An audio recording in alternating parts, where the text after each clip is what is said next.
farce that you're doing to go ahead and put up this new Chinese. It's basically going to be a Chinese city. So just glad to have everybody up in the space tonight. I hope to have y'all contributing to the conversation as much as possible. Let me give a shout out to DJ Ray, see Mickey, Lai, Brother McCool, Charles, everybody that's in the space, y'all. I just appreciate y'all. Like I said, definitely glad to be back. It's been a little over a week that I've done the Twitter space, putting my mom to rest. But, I'm back and, I'm just ready to go ahead and get everything situated and get everything rolling back to usual as much as possible. So with me, I know it's going to be a step-by-step process, but I am ready to go ahead and try to go ahead and put my best foot forward and move on with my life as well, too, and get back to the content, the news, and everything that we do in this cycle. So once again, y'all, I'm glad. DJ, what's going on? How's the audio? Can you hear me? Yeah, mic check 1 2 1 2. What's good, family? Newstoter, what's good, right? What's going on? Brother McCool, what's going on? Everybody down there, I see on live, man. What's good, Charles? To see you with the thumbs up, Mickey. Reginald, what's going on, man? And if anybody run across our brother Professor, let us know, because we looking for Professor. Everybody wants to. I didn't even know until I got back on here. People were saying Professor was missing. So, Professor, if you out there, brother, and you hit the Twitter space, please come through, bro, because you definitely one of the great supporters of the space. So I definitely want to find out. Hopefully my brother's okay and everything. There's nothing serious going on with him. So I just want to make sure that you okay yourself, Professor. You definitely was looking out for me, checking out for me, brother. So I definitely want to make sure I want to do that same thing, make sure everything's okay with you. So please, if you are good, brother, just let us know something if you can. We're a little bit, you know what I'm saying? We used to you dropping that knowledge on a daily basis. And when people don't see, people sometimes just want to make sure everything's okay. So if you're out there, Professor, please go ahead, holler at us and whatnot. We're going to get this Twitter space rolling as well, y'all, too. So shout out to Judge Sarah, too. I'm checking on Professor, too. You know what I mean? Yeah, shout out to Judge Sarah too. She let me know in a little DM too. She was a little worried as well too. So like I say, for our brothers out there, man, like I say, I hope everything is good with them. I hope everything is okay with them. Much love to Professor. Definitely one of the great supporters of Newstoter. So like I said, definitely want to make sure that brother's okay. Yeah, y'all, I'm gonna go ahead and I'm gonna start this thing off. I'm gonna start it off.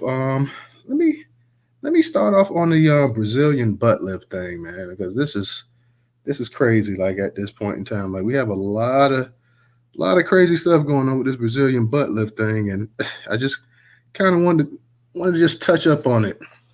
It says family, and also I'm going to read this. It's curated on the Newstoter.com platform. All the articles are going to be curated, but I'm going to read them straight off the actual site in the entirety. So I may have some pop-ups and everything else, advertisement getting in my way. So excuse me if I have to pause for a second to read around that. I am going to put those actual articles up in the actual Jumbotron as well too when I get a chance. But this is from Atlanta Black Star, curated on Newstoter.com platform. It was published on December 19th. It says, family seeks answers after woman dies getting BBL, the riskiest cosmetic surgery in America. Doctors say it's an epidemic. Florida Department of Health has taken action against a South Florida cosmetic surgery center where a mother of two died while undergoing a Brazilian butt lift, report shows. Janisha Jayla Williams, 26, died last October after being admitted to the Best You Now Cosmetic Surgery Center in Plantation, Florida, for breast augmentation and BBL. Her mother says she started to sense something was awry when she noticed that all the other patients were discharged and Williams was still in the operating room. Then she heard a siren. NBC6 South Florida reports.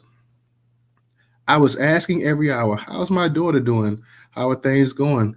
And they kept telling me she's okay. Everything is fine. Latasha Leggett said, the first BBLs were performed over 60 years ago. However, it has only been recently that the surgery has caught on like wildfire. Since 2015, the International Society of Aesthetic Plastic Surgery reports the amount of BBLs globally has gone up 77.6%. It has become the world's fastest growing cosmetic procedure in the world, particularly among millennials, according to CNBC. Medical professionals are looking at a body augmentation procedures with new lenses, admitting the procedures are dangerous with many life-ending risks, even when done by licensed professionals. Doctors are now saying BBLs are a deadly epidemic plaguing American women. Over the past 30 years in the Black community, The trend to surgically enhance one's derriere is fueled by ideas of the perfect Coca-Cola figure and social media celebration of the shape. Still, the medical expert says that BBLs are the riskiest cosmetic procedure a person can have, but a recent report by the Aesthetic Society shows there was a 35% increase in 2021. However, some black women say they feel pressure to go under the knife to adjust their butt to waist ratio. Williams traveled more than 3 hours from Hillsborough County to the Best You Now Cosmetic Surgery Center in Plantation for her surgery scheduled for October 20, 2021. Her mother flew in from California to be by her side through the process. Broward Medical Examiner's Office reported that the procedure was completed, but she never woke from the anesthesia. Leggett said the doctor and her nurses finally spoke to her as Williams was being transported to a nearby hospital. They politely grabbed me and said, "Your daughter's dead," she said. The medical examiner's report lists Williams' cause of death as undetermined. However, the Florida Department of Health has now filed administrative complaints against Best You Now, its parent company, and Dr. John Edward Nees, the lead physician. The state agency claims they allowed a doctor who was not qualified anesthesia provided to sedate the patient. Williams anesthesia was administered by Dr. Moore, OBGYN, who is restricted from practicing that specialty for unrelated complaint, according to NBC6. She was licensed as one of the center's recovery personnel on state records, but was employed to administer anesthesia for patients, the health agency's complaint reportedly says. Murr later told reporters she took courses in anesthesiology without providing specifics. BBL surgery is not always the procedure people think it is, said Dr. Terry DeBro, the co-host of the doc reality series Bosch. Women have to undergo multiple surgeries in a short time to achieve a certain look, DeBro told Essence magazine. Fat is transferred to the buttocks. You do liposuction on one part of the body, you take the fat cells out of it and you can clean it. Then you can inject it directly into the buttock tissues, the renowned plastic surgeon said. Many American women go overseas to countries without regulations, certifications, or licensed medical professionals or sanitary operation rooms. Each year, millions of U.S. residents participate in medical tourism. Medical tourists from the United States commonly travel to Mexico, Canada, as well as countries in Central America, South America, and the Caribbean because their requirements are different from this nation, which is more regulated. The Centers for Disease Control and Prevention said thousands of women, even men, fly to the Middle East and Asia and countries like Turkey or Thailand to get these oftentimes characters of perfect body. The doctor also the doctors also use counterfeit medicines and lower quality medical services may be used. The problem is not only that these doctors are inadequately trained, but the operating as rogue actors, there's no way to either collect their data or send them a warning about the dangers of the procedure. Dr. Stephen Teitelbaum, another board certified plastic surgeon, said. Teitelbaum, who worked for to draft the American BBL guidelines in 2018, but still these parameters are disregarded. An August report in the anesthetic, I'm sorry, Aesthetic Surgery Journal shows that South Florida is the epicenter of BBL deaths in the country, with 25 BBL related deaths between 2010 and 2022 alone. About 92% of the BBL deaths occurred at high volume budget clinics, the report says. BBLs, even when executed properly by qualified professionals, could take months for an individual to recover and require someone to avoid sleeping on their back and sitting on their butts for sometimes a quarter of the year. One risk is fat embolization, a circumstance where the fat from the injected trickles into the bloodstream.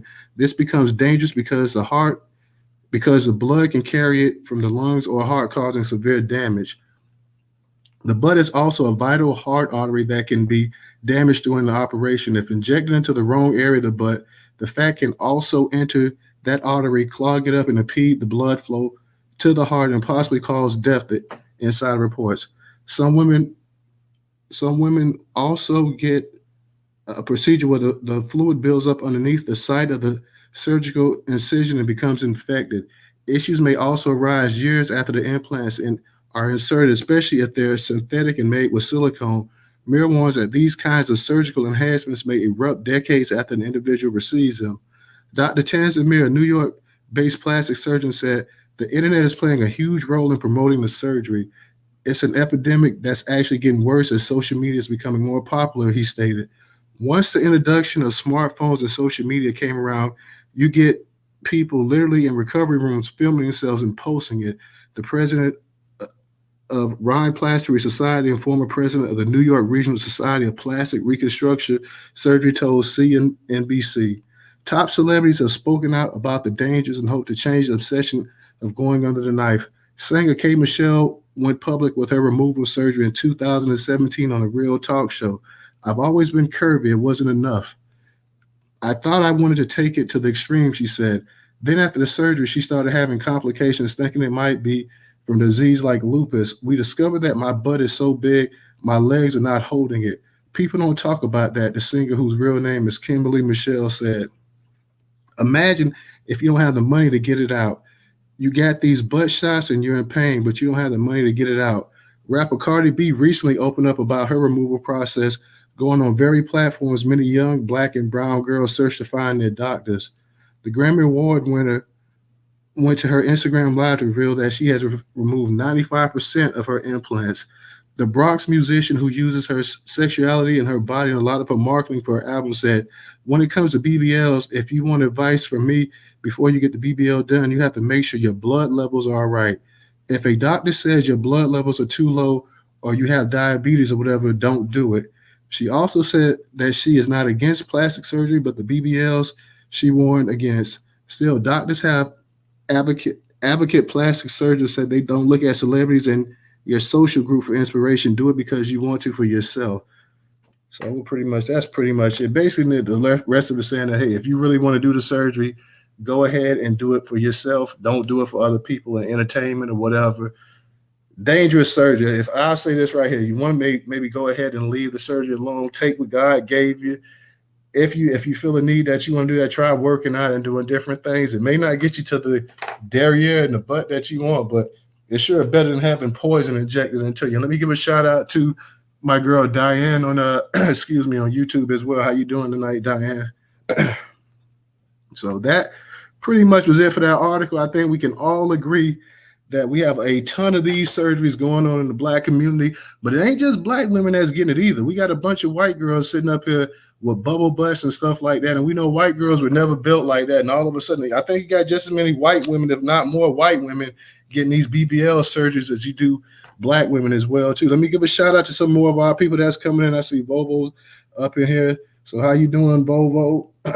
Ray, go ahead and unmute your mic.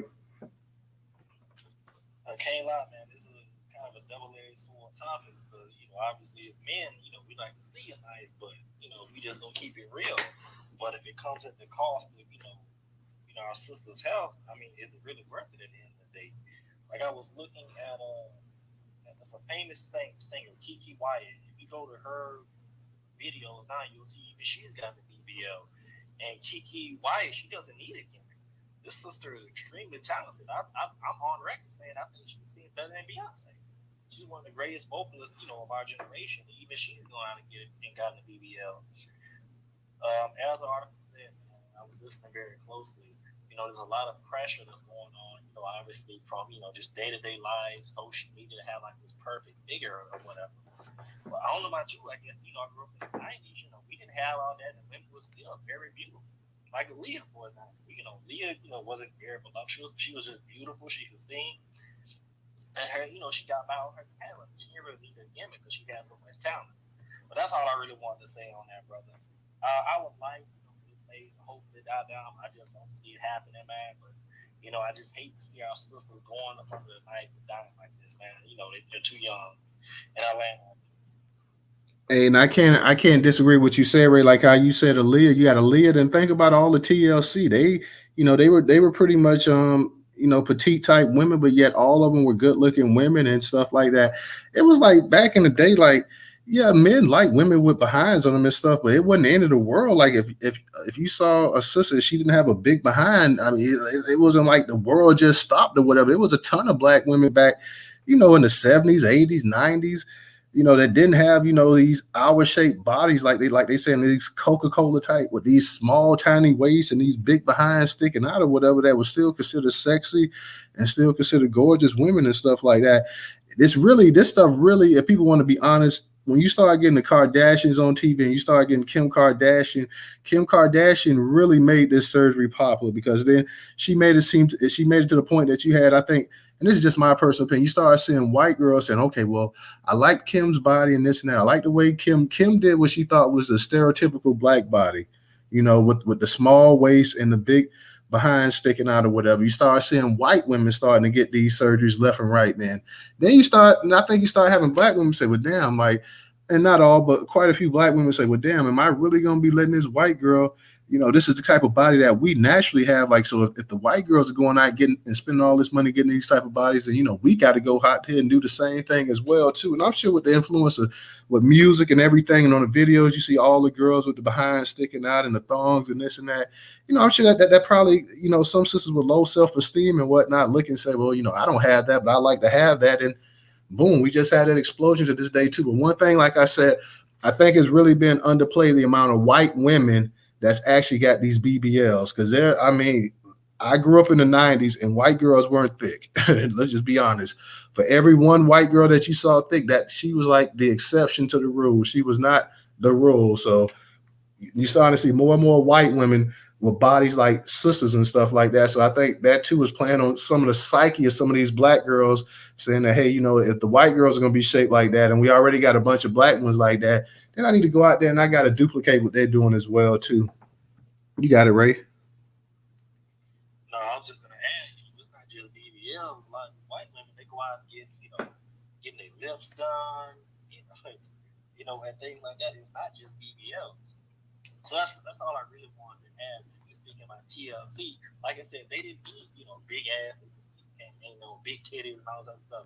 TLC had talent. I remember seeing an interview in the early '90s. And they asked, when they first came out, what does TLC stand for? And they said the TLC stood for Tiddler's Crew. They knew they were not just, hey, the girls had talent. They could sing, they could dance. You had the rapper, with Left Eye. So like I said, they could actually get by on how actually the talent they had. But this generation now, you have all these OnlyFans models popping up. But I don't want to sound like I'm hating, but they're just getting paid off of wearing booty shorts and just doing all this other little nasty stuff online, which we didn't have none of that in the 90s, man. I mean, it's almost like they're trying to. I don't know. I was just laying on that. I'm letting someone else down to get it, but it just seems like we're going into a dark place in the community. I mean, we can't even talk to our people anymore. The only time you can really talk to a girl if you really like it, you gotta talk to her through a damn OnlyFans. That's real talk, man. Like, I'm not disagreeing with what you say. Let me give a shout out to my sister, Aunt Lai. Aunt Lai, thank you for your contribution on Cash App as well, too. For everybody coming in, this is the first Newstoter space in over a week, so I'm glad to have you guys up in here. I'm glad to have you guys up in the space as well, too. This is your host, Toter, doing what we do as always, so I'm definitely glad to have you up in the space.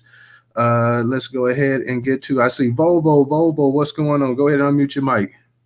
What's going on, my brother? I appreciate you letting me speak. I just want to say, I didn't get a chance to hear the whole article. I came in late, but yeah, that's just the times that we in. You know what I mean? Like, me personally, I ain't never felt like there was nothing wrong with myself, so I can't fully understand with somebody that would want to change their body. You know what I'm saying? I ain't got the perfect body or nothing like that, but I ain't never felt the need. I always love myself. So, like, I feel like if somebody want to get something done, as long as it ain't too extreme, I say, I wouldn't do it. But if that's what you feel like you need to do, then do that. Then, like, I know people that got their teeth done, you know what I'm saying, and they happy with it. Like, they really had bad teeth. Like, they was like scared to smile type shit. Like, so like they look better with it too. You know what I mean? Like I see like a lot of guys, like they get their hair done, like they what I'm trying to say, they got like the man weaves type shit. Like for me, I don't agree with that. You know what I mean? Like back in the day, granddaddy used to just be bald. Like fuck it, it is what it is. But if that's what they choose to do, you know what I mean? Like do it. I might don't agree with it, but if that's make you feel better, shit, do that shit. Like you know what I mean? Like I look at like the BBL thing. That's like they overdoing it. You know what I mean? Some women, a woman's beauty, that's very important. That's extremely important. That's for me, I don't know. Y'all might disagree, but that's like her best attribute. You know what I mean? Is her beauty. You know what I'm saying? Like she can be a rich woman, but if she look like a fucking dog, you know she ain't. She just niggas is gonna use it for her money. But she can be poor, and if she beautiful, she can find somebody to take care of her. You know what I'm saying? Like just a woman's beauty. You know, that's like I can't tell a woman what to do to be beautiful. I might not agree with everything they do. Like I don't agree with weaves. Like I don't like that shit at all. I feel like that shit is ugly and it's out of place. You know what I mean? I like them nappy. You know what I'm saying? But but I mean, if that's what she feel like she need to do, it might not be for me.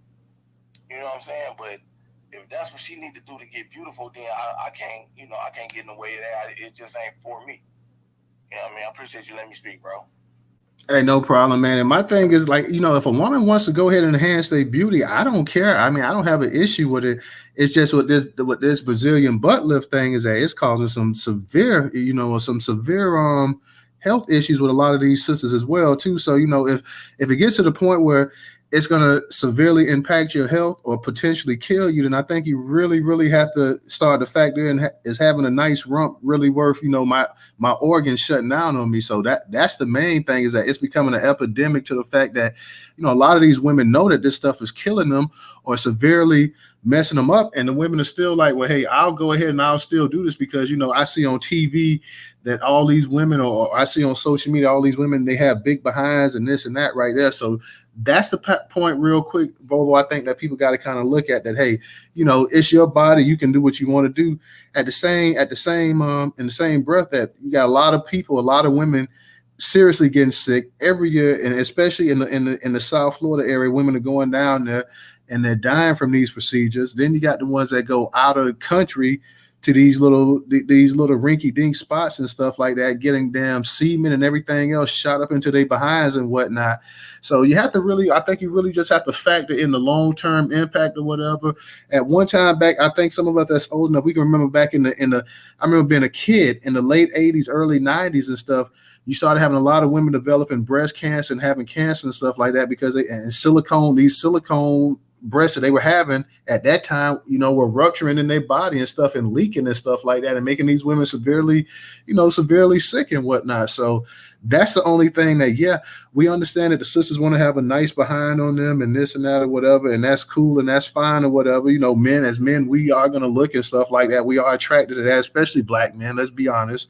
But at the same time, I would tell any woman that, hey, I don't think your behind is worth you going to early grave. I don't think your behind is worth, you've been in great health, and all of a sudden now you gotta go ahead and get and file disability and whatnot because you got things leaking and oozing inside of you into your organs and stuff like that. So I would just go ahead and I would just, if like I say, I have no problem with a woman wanting to beautify herself. I mean, hey, more power to you, as long as it's not going to severely hurt you or potentially kill you. I don't have an issue with it. You're going to, it's your money, it's your body. But at the same time, if it's going to kill you and put you in an early grave, or it's going to seriously jack you up, yeah, we got to kind of look at that. Volvo, I'm going to get right back to you. Let me get to Charles and Kingdom, and then I'm going to come right back to you. Charles, go ahead and mute your mic. Peace and greetings, y'all. Love and light. What's up to everybody in their space? Newstoter, thank you for allowing me to speak. I just wanted to say, you just pointed out a great point about these type of surgeries with silicone and butt injections. They all boil down to you going to get cancer. If y'all really realize and follow all of these influencers who are influencing people to go out and get these surgeries, within a couple of months of these people getting these surgeries, they actually retract what they've done. They actually go and get these surgeries reversed. Like they get the silicone taken out, they get the butt injections taken out because they know that it causes cancer. Men, we are attracted to that jiggle. Whether it's like you have a little butt and it jiggles or you have a big butt and it jiggles. That's all that the men are attracted to. So why wouldn't the men, because I was born in the 90s. So the 90s, the men, they had like small frame women who were like, thin waist, little breasts, whatever. But my point, what I'm about to say, my point is, we have to just realize that like all of these type of surgeries and all of that, the only thing that you're going to get is death from it. So while we continue to keep putting our energy into death, we need to start putting our energy into things that's going to uplift us, things that are going to, make it so that we have a comfortable life. Because from what we realize is it does not matter how much money a man makes or how much money a woman makes. The only thing that you need to do is just to be able to provide for yourself. And I'm going to land my plane right there. All right. Appreciate you, brother. Appreciate you. Can't say I disagree with it. Like I say, in the 90s, we had so many different body types, yet all of these sisters were in their own right, sexy to me. So, like I said, you don't necessarily have to be thick to be sexy. So I just want to put that in there as well, too, for any sisters listening. You don't always have to be thick to be sexy as well, too. Let's go ahead and kick it to Kingdom. Kingdom, go ahead and unmute your mic. Yeah, surgery is crazy. I just came to talk about Akon because he's really a bitch. I'm sorry. That's how I just feel about him because the way he's been out here just blatantly disrespecting us after we made his ass, we gave him a fucking career. We made him make sure that he got what he got. And how dare he disrespect us? This shit is not making any sense, y'all. And I'm sorry if I might have changed the topic. Oh no, you good. Go ahead. No, like for real, Newstoter, like I've been meaning to get this out for a minute because when he made that song "Locked Up," they really should have kept his last locked up because look what he's saying now. He can't shut his mouth now, and look what he got. So I just wanted to lay my plane on that. That this Akon shit is crazy, and yeah, don't support it. And I'm glad you touched up on that. I just want to go ahead and lead off and get the conversation going. But anybody wants to come up here and talk about Akon, Faizon love, we heard the nonsense he was talking, Title 42, Ukraine. We're going to cover all that. And even if you guys want to start covering it first or talking about it, I don't have any issue with that. But I'm with you, sister. Like I mentioned him briefly, like before I actually started on the BBL, that here's somebody once again who comes over here. He gets ingrained in the black culture. He makes millions of dollars off of black music, black culture, and he's sitting up here first talking about that black people don't have a culture, basically, and black people don't have this, black people don't have that. But yet, you in your own homeland and your family, you could not make those kind of moves. You couldn't make that kind of money. All the attention and notoriety you got is based off of art form and a musical form that Black Americans created. Yet you shitting on them, man. Come on, like what's up with that? You don't have Black Americans shitting on the synagogue where you from. You don't have Black Americans talking bad about the Senegalese or whatever. So why are you sitting up here making fun and dissing them and this and that? And you sitting up here courtesy of Black Americans creating something, and you're rich because of them. And you want to go ahead and talk about that Black Americans don't have this black and people. Listen, let me tell y'all something. I said this before.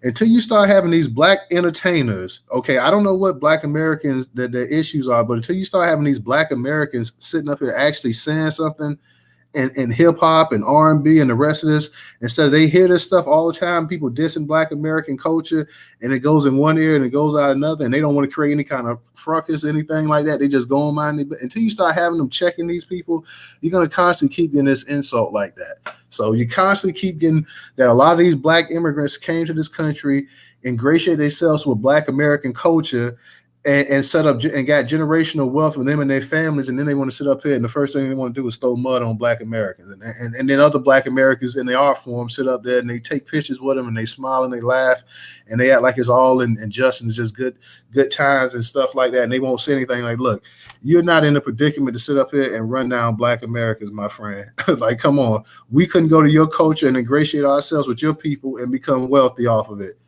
So let's just stop the nonsense. So I appreciate you, Kingdom. I definitely, like I said, we're gonna cover that.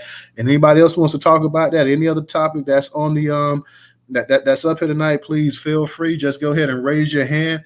Glad to have you. We're gonna go ahead and kick it to Volvo, then we're gonna kick it to Chase, and then we get back to you, Ray, and then we can start talking about the BBL. We can talk. We're gonna hit. I want to talk about Title 42. I want to talk about this article also about Ukraine as well too. So, and what the actual spending of money in Ukraine, what it's actually doing to the American households here in America. So go ahead, Volvo, unmute your mic. Yeah, I was gonna touch on the BBL thing, but yeah, the Akon thing, that's ridiculous, man. That's ridiculous. He just showing himself. See, this how you know a people is like that. This how you know the Africans is like that, because we see the anti-blackness in every class of African. They don't make it seem like, oh no, it's not, it's not all of us, but we see it in every class. We see it in your poor African. We see this anti-blackness in your rich African, and your entertainer, and your doctor, and your lawyer, and your professor, and your African that's just poor on the street. We see this in every class. They talk like this because this they culture. They like that. You know what I mean? Like that's one thing I can say that we did learn from the Africans. We learned that we is different. That's what Akon said. We a little bit different. No, we gonna do this and do that. We didn't know. We didn't really realize that we was that much different. You know what I mean? We knew that we was from here, but we ain't realized like it's a whole different mindset on these people.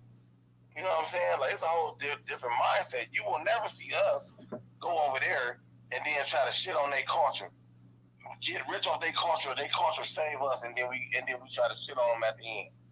You know what I'm saying? But he just showing that he a tether. That's the definition of a tether.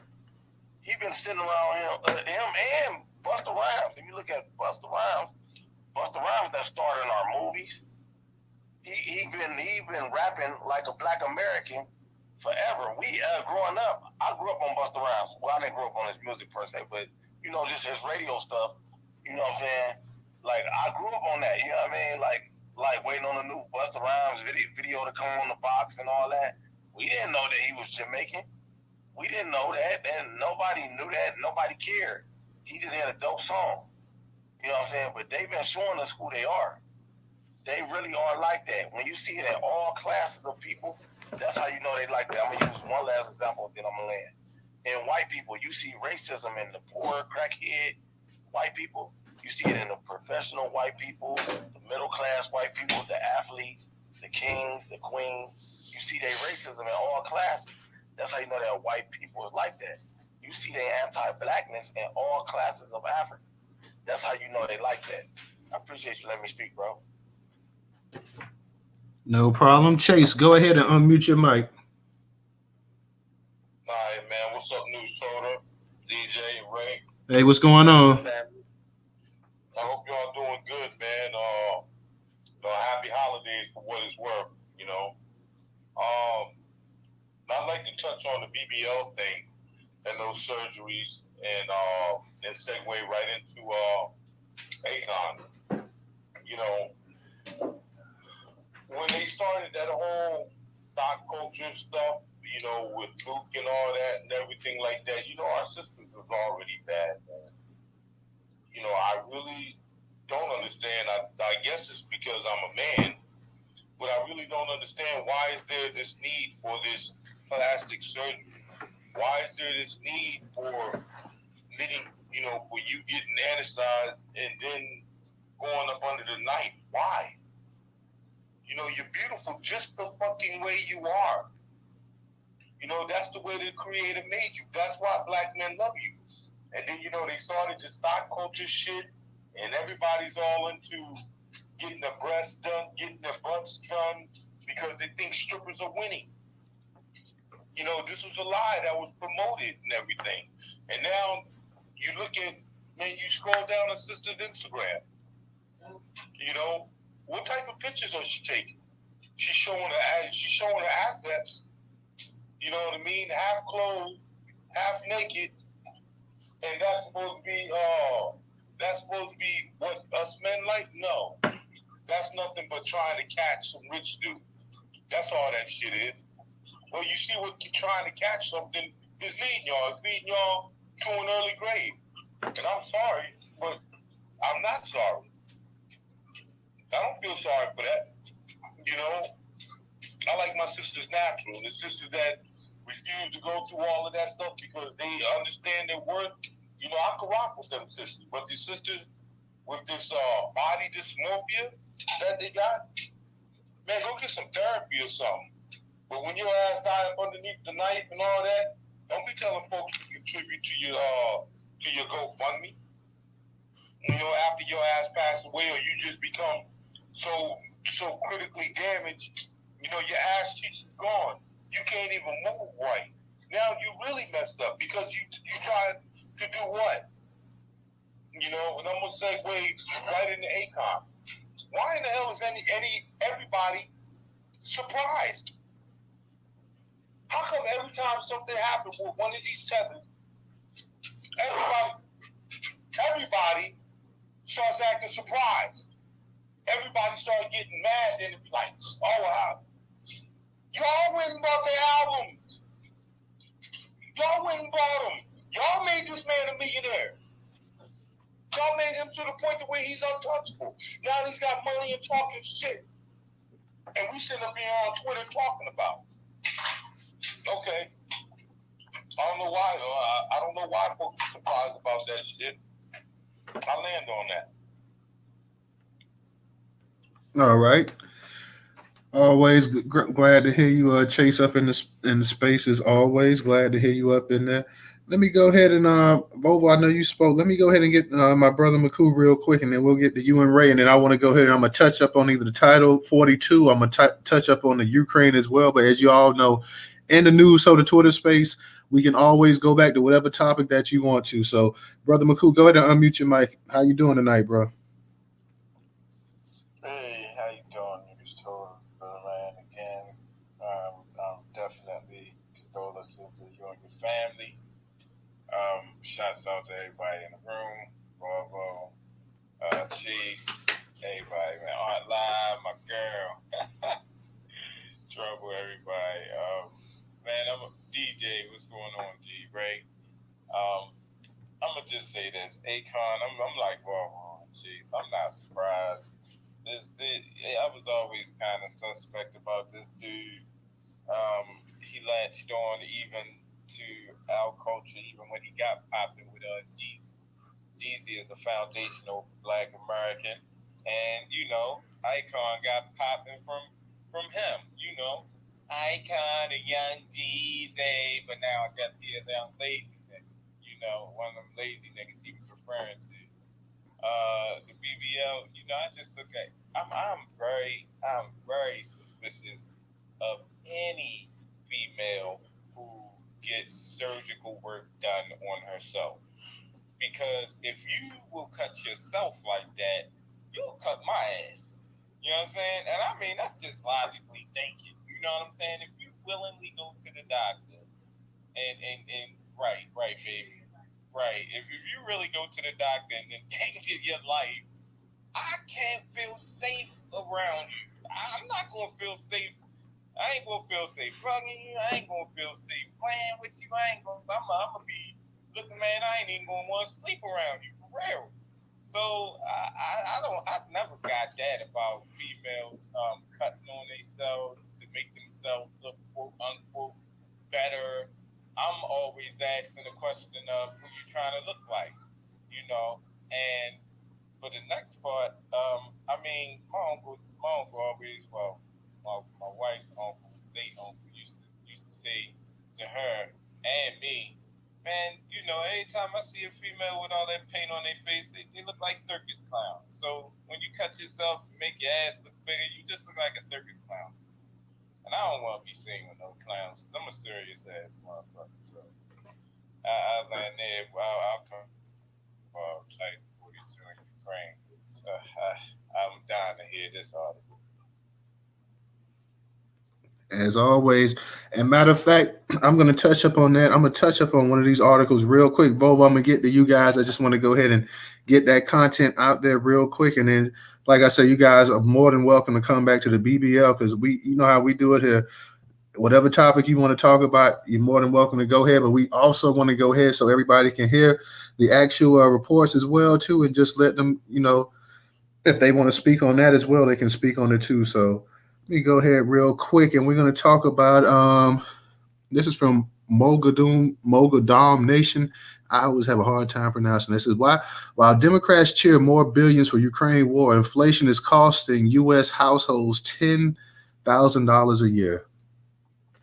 And that's up in the Jumbotron as well, too. So you guys want to go ahead and take a look at that article, you're more than welcome to. That's curator Newstoter.com platform. It says, while inflation continues to weigh heaviest on most vulnerable Americans, a 1.7 trillion spending bill unveiled on December 20 by Congress includes more than 44 billion in emergency aid for Ukraine. Repeatedly downplaying the threat of inflation has reduced the credibility of the White House, the Federal Reserve, and other forecasters wrote. Brian Riley, a senior fellow at Manhattan Institute, Democrats in Congress cheered as the U.S. renewed its commitment to defend the Eastern European country against neighboring Russia with a visit Wednesday by the Ukrainian president. According to a new poll from the Chicago Council on Global Affairs, support is declining amongst Republicans for the U.S. aid to Ukraine. Some prominent GOP politicians and media personalities have expressed opposition, CNN reported. Zelensky posed for photos with House Speaker Nancy Pelosi during his first known trip outside Ukraine's border since Russia's invasion in February as the one-year anniversary of the war approaches.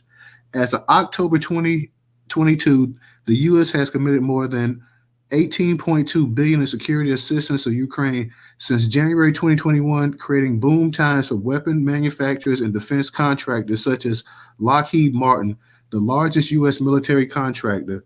Meanwhile, inflation is costing U.S. households an extra $10,000 a year, Riley wrote. American families head into the holiday season with the price of food up 10.6% compared to a year ago.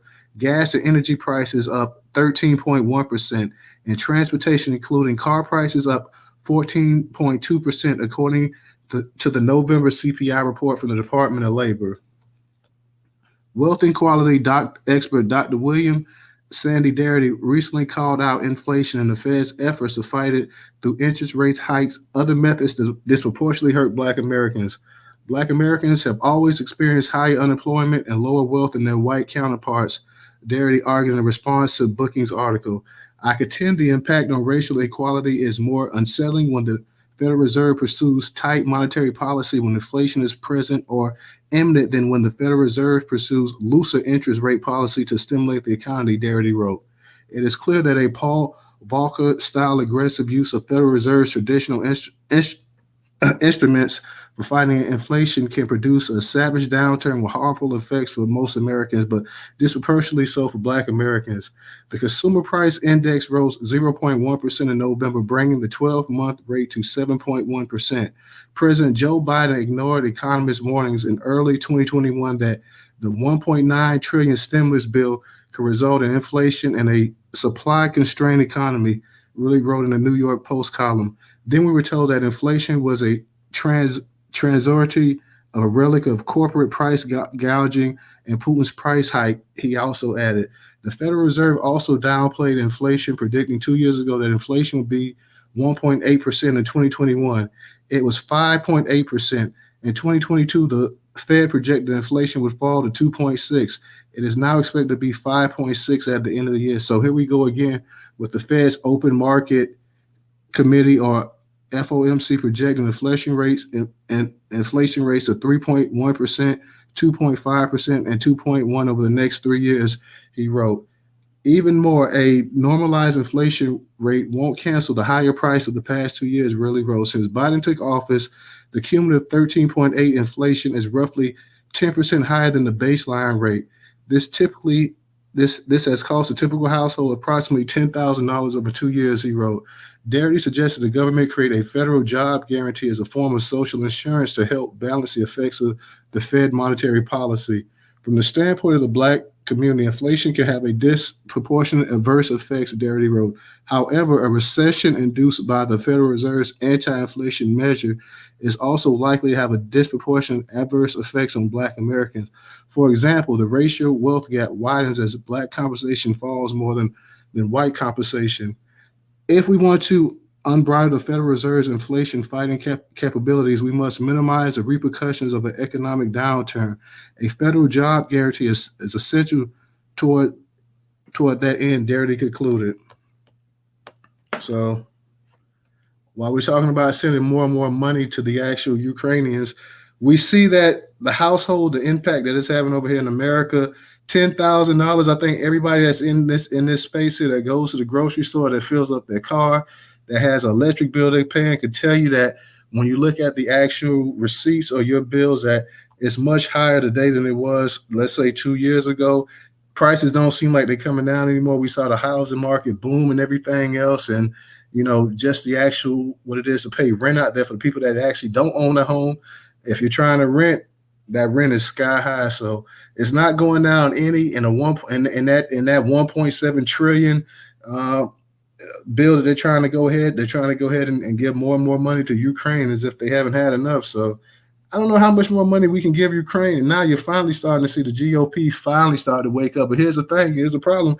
The GOP was going along with all of these bills for the longest. They were going along. Anytime that they wanted to write a check for Ukraine, they sat right up there in unison. Not any other time they're ripping apart at each other, but they sat right up there in unison and they went right along with all of these bills. Now they finally starting to say, okay, well, enough is enough, and we can't keep affording this and that. But it's too damn late. You done gave them all this money, and now they want to keep giving them more and more money. Well, the United States is not Ukraine's. They're not here to be their protector. Ukraine is a big boy. Unfortunately, people get in wars every day in this world. Ukraine's gonna have to go ahead and do it themselves. They've been given enough money and resources from the United States government. It's a time now that they go ahead and do it themselves. On that note, let me go ahead, Volvo. Let me get to you, but let me get to Trouble real quick. Trouble, go ahead and unmute your mic.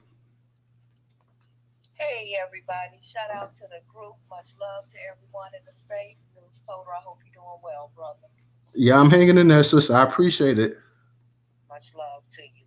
I'm gonna be brief because I'm inside the grocery store, but as far as Akon is nothing to be shocked or surprised about, but that doesn't make it less disheartening. I think really because we're in an era where Black Americans is we pretty much swinging on everybody. We got smoke for everybody right now, and this is the first time, and I wouldn't say in history, but I think this is the first time that we have been collectively to for the most part recognizing the vexing coming from all of these other groups, and so we've been speaking out on it a whole lot more, especially social media wise. So now is the opportunity for everybody else who are swinging on, and make no mistake about it, we just not randomly swinging on people. We swinging on those who swing against us. But people are so used to us being silent that now that we uppercutting a little bit, there's a problem. So there's this thing right now in the air where it's kind of cool to talk shit about the Black Americans. So everybody is kind of doing it. You got, I guess the whole African and Black American thing been going on. You got the Hispanics doing it. You got the Asians coming out. You got the Jews coming out. And recently with Kevin Hart, you got the Egyptians coming out. Technically, that's still Africa. So it seems like we're catching that smoke coming from all different directions. So it's real kind of cool for everybody to speak out about Black Americans. With Akon made his money from Black Americans. You want to compare a group of Ugandan children on YouTube. What are you doing to advance their past to YouTube, though? I feel like Akon is a little bit smelling himself now because the brother was broke at one point in time. He was bankrupted. You got a little bit of change up under your belt. Went to Africa and started making a little bit of moves over there. Got China to back you with $1 billion or however much it was that China had backed this brother financially to start doing his whole digital thing that he's trying to do down there. So now you're smelling yourself. But don't smell yourself too much, brother, because I swear that funk gonna come in a little bit. Everybody do a little bit of vexing, and the things that you come out and say against us unjust is gonna come back to you. And I don't know if they've been paying attention to it, but that karma been coming, and she come quick. It used to take about 3, 4, 5 years sometimes for that karma to come back around, but it come back real quick in today's day and age and time. So I don't think this is anything that we shouldn't expect. I think we should actually be expecting more to come, so everyone should be prepared because that's the type of season, that's the type of timing we're on right now. That's the type of timing we're right now. Anytime we say something, somebody else, another group wants to jump on it. They want to have something to say about it. When we put them back inside their place, now here comes the downpouring, on Black Americans. So I don't think that that's any big shock and surprise. I just think we need to to brace up for what's coming next, because it seems like lately there's always something coming next. I don't think that we should keep promoting these people, giving them more promotion, or making them go viral. We need to make them a non-motherfucking factor, because the only way that they can really draw attention to themselves is by speaking our name. So again, we are the culture. We are what they aspire to be. They hate us because they ain't us, and they can't get no attention unless it's through us and for us or by us. So let's stop giving up, more and more headways than they want by constantly reposting these clowns, because at the end of the day, that's what they are, clowns. And I'm going to land right there. I'm going to come back later on when I get to get my stuff done. Yeah. Okay, and when you come back later on, I got to ask you what you're feeling on this whole BBL craze as well, too, because I know you're going to give it to us. So. Okay. Give me some honey barbecue chips from the store, Trevor. I'll get you some tacos. Oh yeah, let's go. Let me go ahead and kick it. I'm gonna kick it back to Volvo, and I'm gonna kick it back to Ray. Also, guys, if you can, please try to support us on Cash App. It's up in the jumbotron. That is $Newstoter, $Newstoter. If you don't have a Cash App, then you can support us by PayPal or Venmo. That's also in the jumbotron as well too. Remember that Newstoter is the largest curator of Black news today in America. I know a lot of our people, they come to the spaces and they say, well, I know him from just doing the spaces, but nah.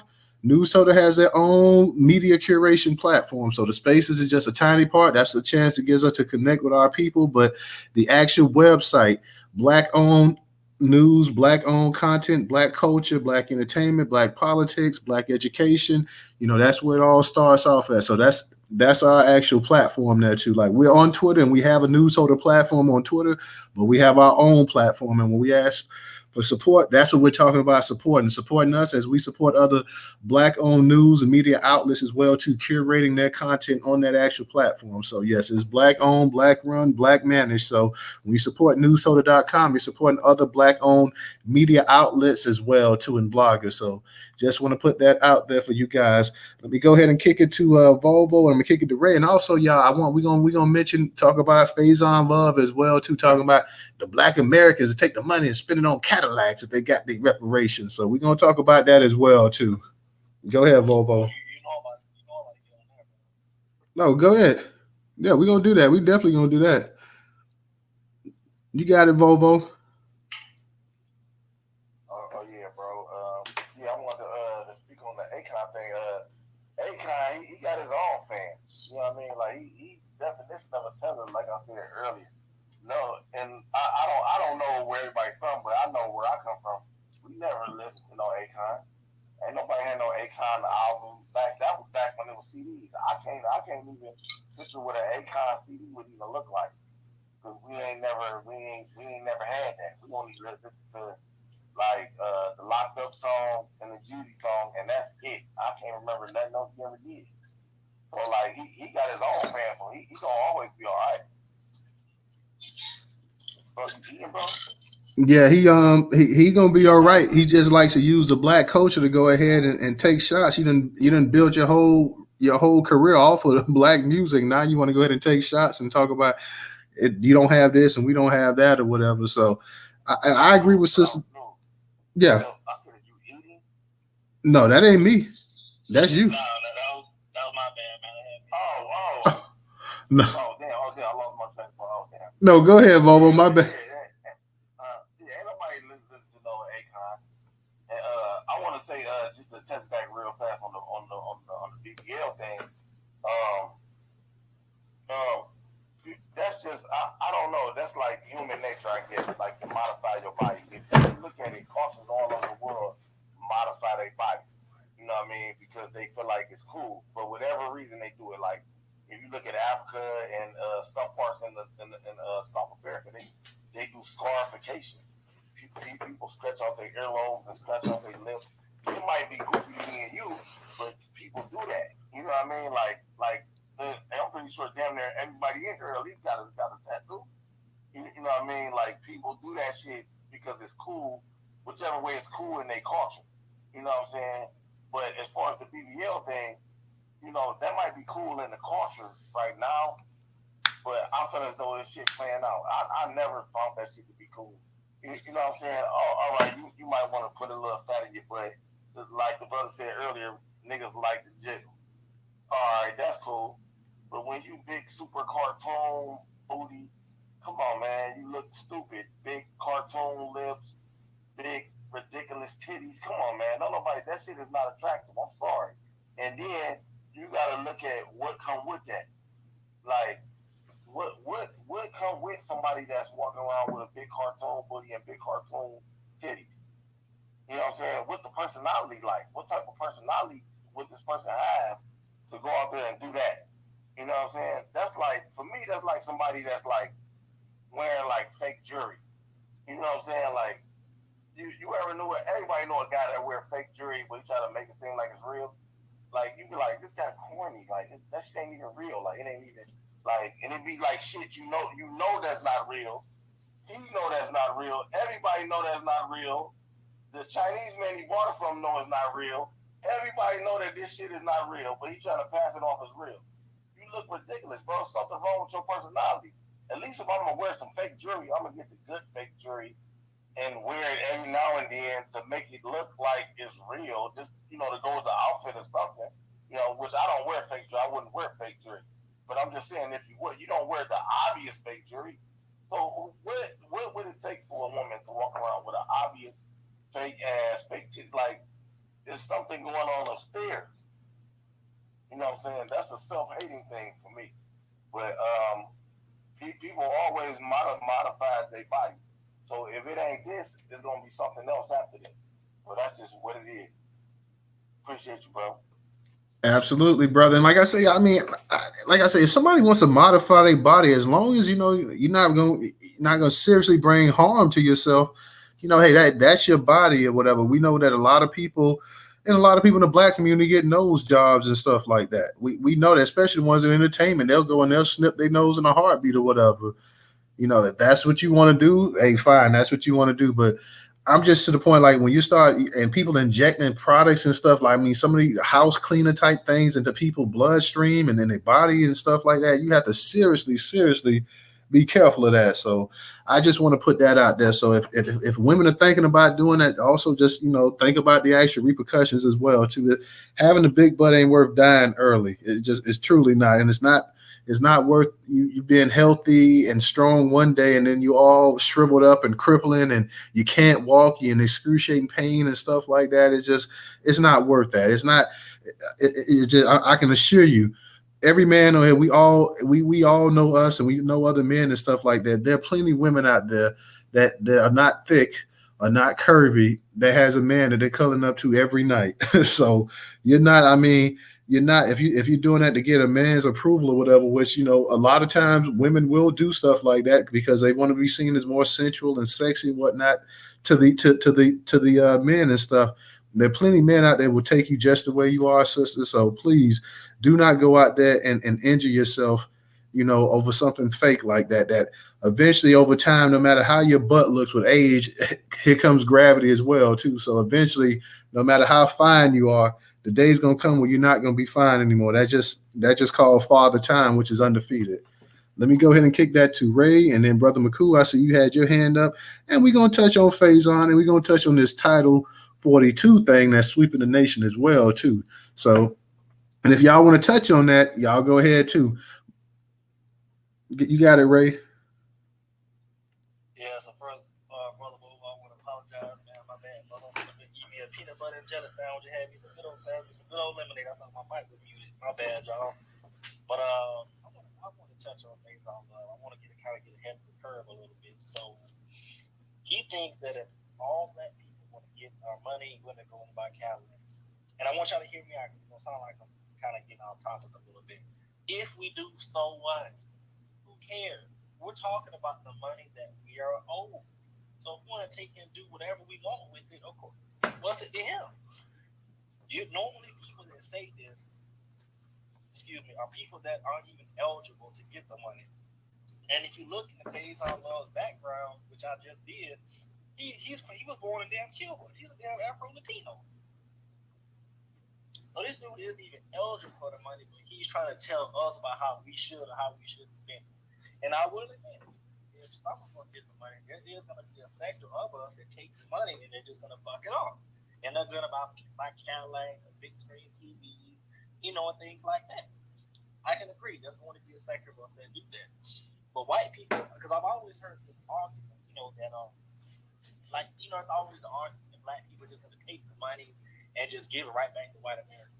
Which, if I'm white America, wouldn't it make more sense for them to do that? Because if you're going to go ahead and do that, then you can say, hey, we gave y'all reparations and y'all fucked it away. But they know that not all of us are going to do that. Like myself, I have a couple of acres in Georgia and 2 houses, and I've been for the longest trying to find some money so I can fix the houses up so I can rent them out. So if you was to give me that money, I know I'm not gonna fuck it away. I'm gonna take it, I'm gonna fix these houses up, and I'm gonna take that and I'm gonna do my best to flip it so I can do some generational wealth for my children. That's just me though. I'm not gonna fuck the money away if I get it. But for him to say, we just go buy Cadillacs, whatever. So what? Yes, there's gonna be people that do that. But that still doesn't mean don't give it to us, because the same government, since we're already talking about Ukraine, they're just, Ukraine doesn't have to get all these studies and plebiscites and, all this, wait 42 years and do this and do that. No, they're just cutting checks with them. And they're not even citizens.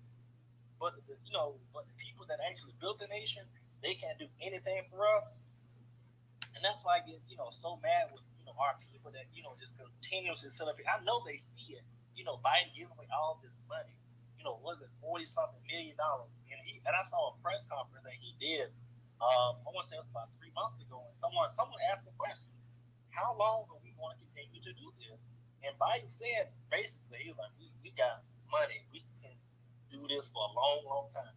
That lets you know. Well, let me know. I say it like that. That let me know that they got the money to do it. They just don't want to give it to us. It's almost like they get some type of satisfaction knowing that that they're denying justice from us. It's like a twisted type of. I don't know. It's very twisted. It's very twisted mentality. It would make more sense for them to just do the right thing.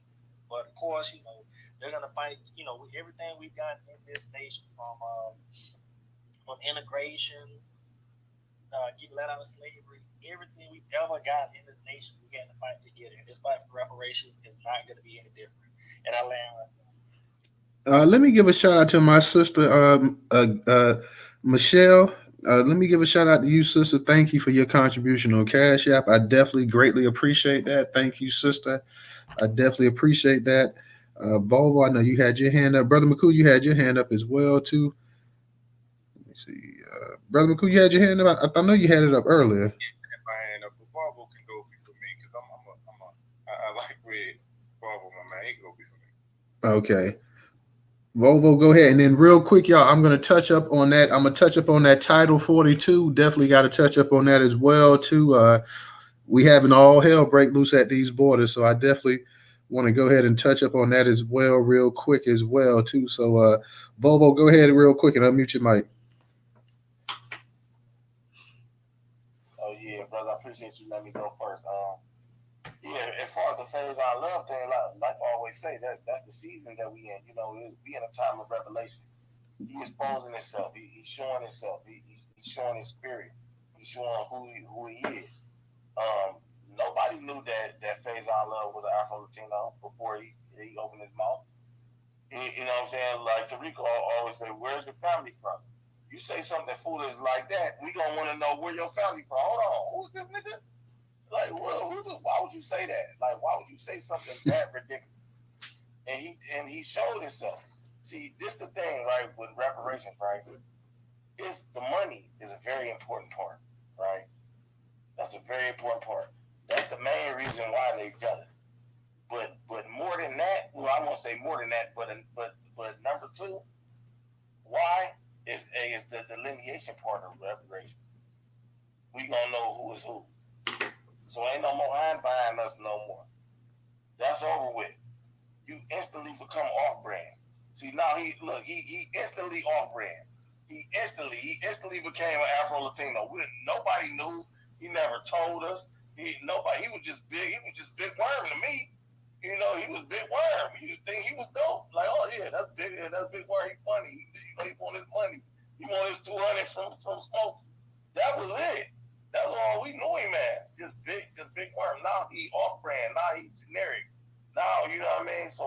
They just showing themselves because they hurt.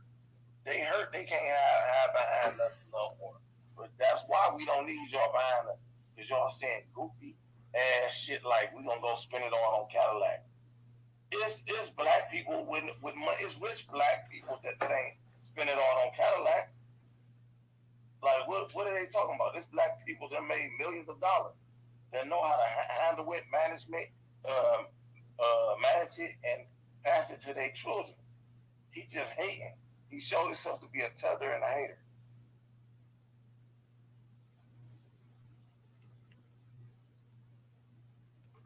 Well, you won't get any. I don't think you'll get any argument from most of the people in this space right here. Like you say, I didn't know that he was even Afro Latino, Afro Cuban, or whatever until recently as well too. Like you said, we think of him as Big Worm and so many other different Def Comedy Jam and stuff like that. Back in the day, he used to be on and stuff like that. So we never really thought about him in this term, having this type of beef or whatever. But sometimes people they tell you what's really on their mind and what's really in their heart. So he went ahead and he did that. So now there's no miscalculating what he has to say.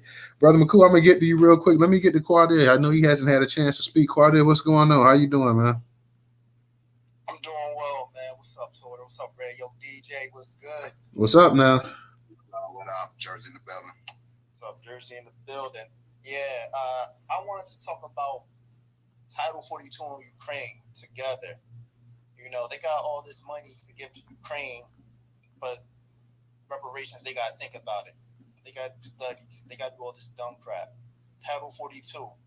I'm not too familiar with the details, but they just let everybody come in, and well, Title 42, just for the record, was a stay in place order for any immigrant that was coming across the border that Trump put into place to keep those migrants. Now I can't even call them migrants; you're immigrants. Excuse me. You know what I mean? In place at their own country. You know what I'm saying? So therefore, meaning they wouldn't just be flooding over here due to the COVID, everything that was going on. Now that was just a presidential order that just needed to be enacted for X amount of time. Now that is running dry because everything has an expiration date on it. So now that is about to expire. Biden want to let it expire, as you see, because if it would have, and shout out to them judges that blocked it and went to Supreme Court, because if that shit would have expired, I know y'all watching all these illegals down at the border. They could have just walked over. Nobody would have, the border control definitely wouldn't have did nothing. They couldn't have done nothing by law. Real shit. But go ahead, don't talk about that. Oh, that's crazy. That's crazy. I thought they were still just walking over, man. They know a whole bunch of this guy just jumped off to Camaro's house. Yeah, but that's just Governor Abbott doing what he's doing or whatever the case be. But as far as them walking over, those are just the 52 fake outs, I'll call them, which is, I'm seeking asylum, need to cross over or just walk over. But you go 5 miles down the road, the cartel got the dope boys hopping the fence with the work. You know what I'm saying? Bringing it across. The fentanyl, that's what these white folks is really mad about. They dying off of this fentanyl. See, that's not our drug. We do cocaine and weed. You know what I'm saying? With some Hennies. You know what I'm saying? That's some black folk shit. Not even to stereotype us in that way, but it's just facts. We ain't never really been into some hard drugs. You know what I'm saying? We just like having a good time, so we just need a little buzz. That's all it is. But these white jokers, they want them hard shit that make them trip out, pass out, then they go half dead and shit and wake back up and do it again, yo. So that's what they're really tripping about. So they losing their loved ones, losing their mother, their father, their son. Some of these people are prominent people in their community dying over this fentanyl. But go ahead. Yeah, that's wild, man. Listen, all that stuff needs to stop. Fentanyl, whatever. They can't just keep letting people come over, bringing a whole bunch of stuff, man. But it's like, when they're letting them come over like this, we're footing the bill. We have our own people who need help. Like, we have so many homeless on the street, foundational Black Americans, Black people on the street, our own veterans. It's like, we're like, why is all the priorities messed up? Yeah, you're right, but hey, look who running the show. The fucking people from the insane asylum. Joe Biden belong in Arkham, bro. Real talk. And your son smoked crack too. Allegedly. Let's just say that. I know it's allegedly for the show, but we got the photos from the laptop. Unabide laptop hashtag. Allegedly. Quad, did you have anything you wanted to add on to that, brother? Nah, that was it. That's all I had. Okay, because I am gonna. We saw the laptop pictures, man. We saw what's his name? What's Joe Biden's son's name? Hunter Biden smoking crack or whatever. Hunter, yeah. Yeah, we saw some stuff. I still like to say that allegedly though, because these boys be moving like the men in black around here too, man. Let's not forget that as well. So like, I'll keep saying allegedly. I see we got my brother Original up here. We got brother McCool. I'm gonna let brother McCool go. Then Original go ahead, and we're gonna go ahead and matter of fact, before I get there, let me go ahead and just get this last article out the way, man. So we don't have to worry about that. I want to just touch up on this Title 42. It's pretty interesting. And then we don't have to talk about we'll have all our main things out the way. This is from Vice. It says migrants is also in the actual jumbotron, everybody. So if you want to look at it, I'm just going to touch upon it for just a little bit. Migrants surging to the border. Pray to God for the end of Title 42. And also I'm reading this right off of the actual site, y'all. So it's constantly with this actual with all of the actual advertisement and stuff. It's kind of painful to the eye to actually see it. So thousands of migrants have arrived at the northern Mexican border in recent days in hopes of crossing into the U.S. legally, driven by the word that the Biden administration will end a Trump-era policy prohibiting their entry into the U.S. The scene is playing out across the border. Across from Brownsville, Texas, roughly 1,000 migrants have recently set up camp along the shore of the Rio Grande River in hopes of entering the U.S., according to immigrant rights activists. Across from El Paso, Texas, at least 20,000, mostly Venezuelan migrants, are waiting for the policy's end, and a caravan of more than 1,000 arrived in mid-December. In Tijuana, around 9,000 migrants are waiting, according to the city's municipal director of migrant care, up from an estimated 6,000 in November. Many of those arriving are new to the Mexico's border cities. They join thousands of others who have been waiting in camps, shelters, and cheap accommodations for a year or longer to legally gain entry into the U.S. The surge in the number of migrants along Mexico's northern border underscores the stakes facing President Joe Biden and his administration as they attempt to end the Title 42, a Trump-era policy that gives U.S. authorities broad discretion to summarily deny entry to asylum seekers seeking protection. The U.S. has expelled migrants some 2.5 million times under Title 42 since it was implemented in March 2020, according to the U.S. Customs and Border Protection. The Biden administration was scheduled to end the policy on December 21st, but a last-minute intervention by the U.S. Supreme Court means it could be days, weeks, or even months before there is clarity about the policy's future. We are not allowed to enter now, and I just learned about it when I was already in Mexico, said Orlando, a 29-year-old Venezuelan who asked Vice World News not to use his full name. He was traveling with his wife and two kids aged 4 and 6, and they arrived there days earlier. The family of four walked a stretch of the Rio Grande looking for someone with information regarding the future Title 42.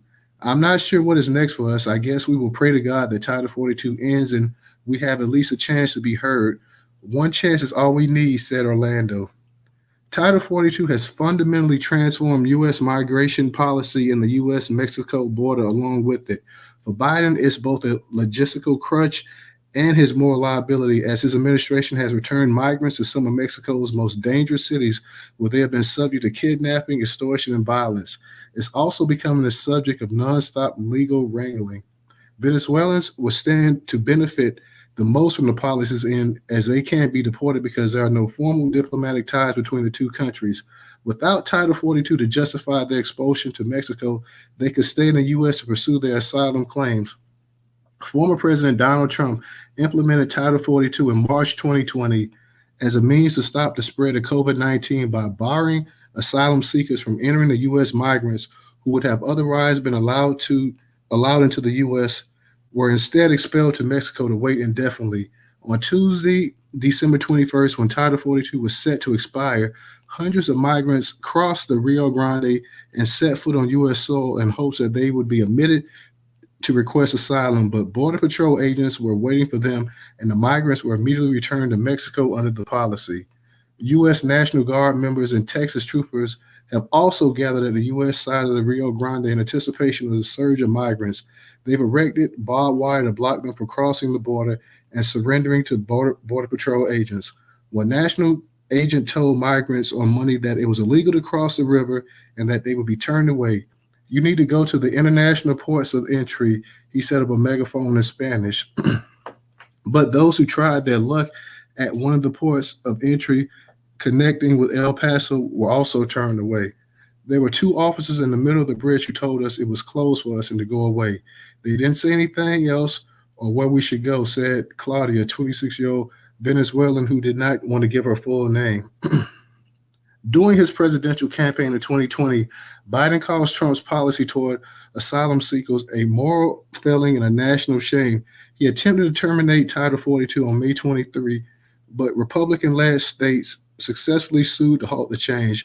They argued that ending the policy would trigger an unmitigated catastrophe at the border. Since then, the Biden administration has actually expanded its use of Title 42. In October, it announced that for the first time, Venezuelans would be subject to Title 42 and automatically expelled to Mexico. It has also deported thousands of Haitians under the policy.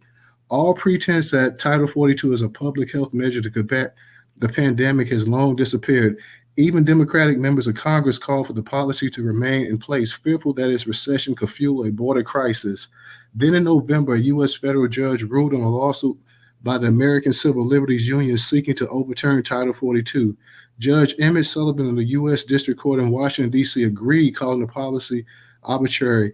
He gave the federal government until December 21st to rescind it. Once again, Republican-led states intervened in the effort to maintain Title 42. On Monday, U.S. Supreme Court Justice John Roberts put a temporary hold on terminating it. Should the High Court allow Title 42 to expire, it's unclear how U.S. officials will handle the influx of migrants. There are no guidelines for who gets to enter first, no instructions about when and where to cross. Title 42 has overall failed, said Aaron Melanick, policy director at American Immigration Council, an immigrant rights organization based in Washington, D.C. It's a crush for having to address these underlying issues. He said the Biden administration has danced around the policy for years. They're trying to have their cake and eat it too, he said. It's incoherent. There are very clearly different factions in the administration, and they have disagreements about what the proper steps forward are. Alrighty. So I know a bunch of you guys got your hand up. So, okay, let's kick it to Brother McCool. Then I'm going to kick it to original Mr. Engagement. I'm going to get to you, Volvo. Brother McCool, go ahead and unmute your mic. All right, I'm gonna say this is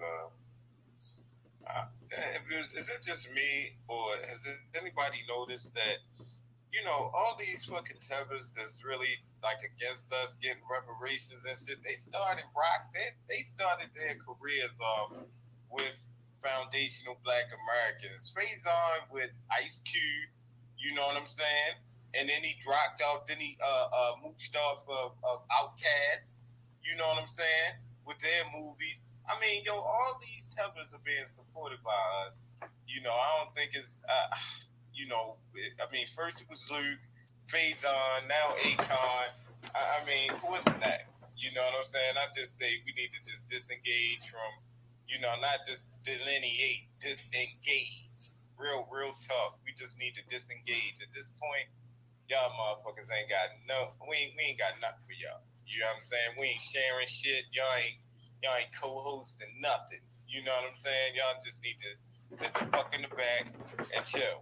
You know what I'm saying? Because at this point, y'all niggas are collaborators of white supremacy. You know what I'm saying? Y'all not even motherfucking down with us. Y'all ain't even suffering from the same fucking oppression that we suffering from. And then this Title 42 shit. Now, they always doing shit on the slide.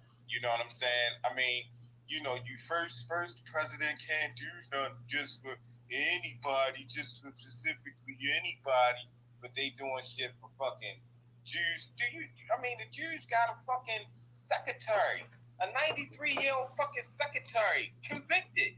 And we can't even get fucking Carolyn Bryant to kill the fucking that's responsible for fucking Emmett Till.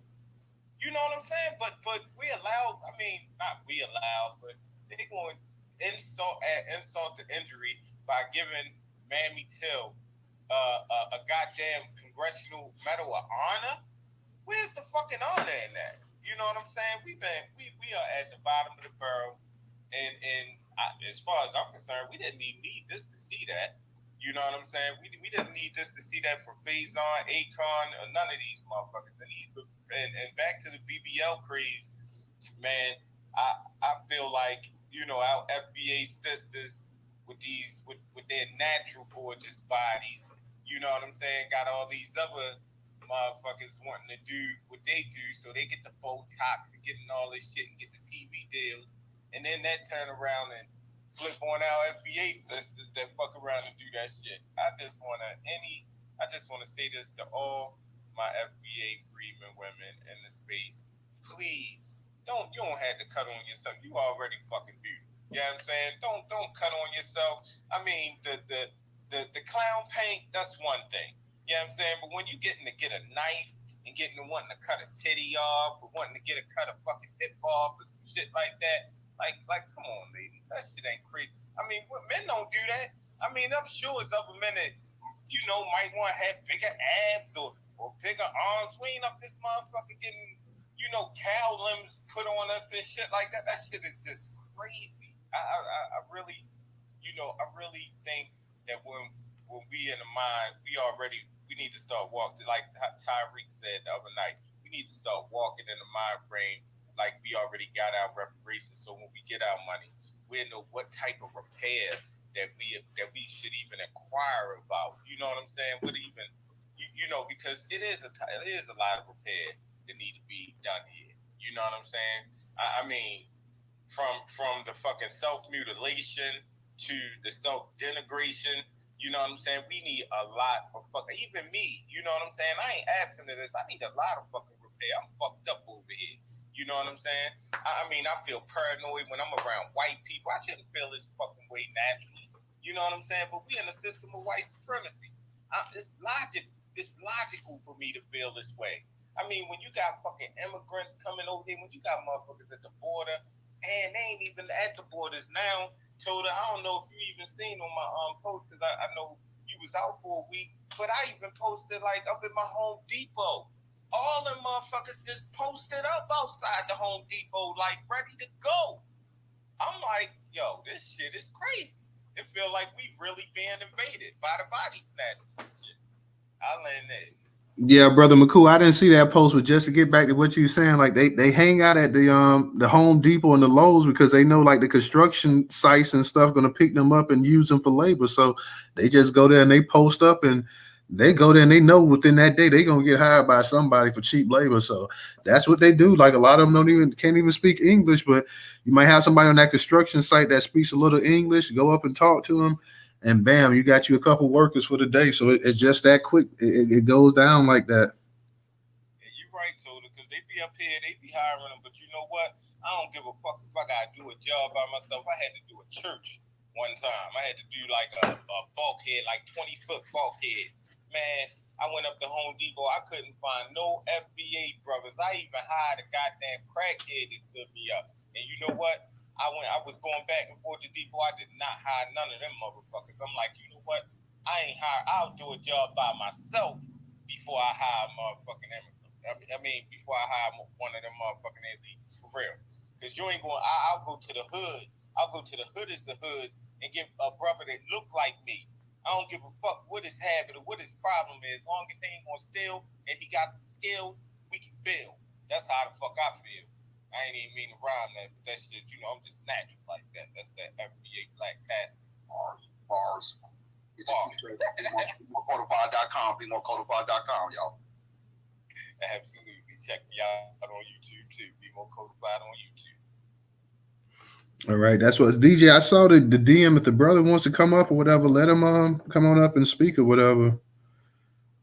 No. That's for you to holler at him later or whatever. Oh, okay. Oh, okay.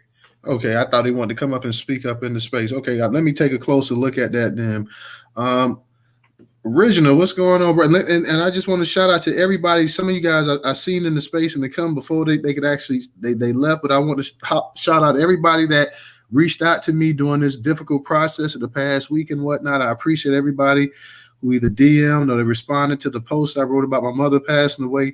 I just want to say thank you to everybody. It's just been so many people that it's hard to thank or whatever, but a lot of people, just reached out and whatnot. Some of them come up in the space, and a lot of them don't even come up in the space. They just they shared their condolences with me and stuff like that. So I just want to let everybody know, man, thank you going through a difficult period. And I definitely appreciate everybody who shows support to us, to me and my family. And it's just, we had a great outpouring in our city where we stay at in Tallahassee. And, a bunch of the family members, we all got together, came together. Unfortunately, it was a sad occasion to a certain degree, losing my mother, but we still, as a family, we still bonded and stuff. So I just want to thank my Twitter family as well, too, for showing that support and that love as well, too, because I really definitely needed it, and I definitely really appreciate it, guys.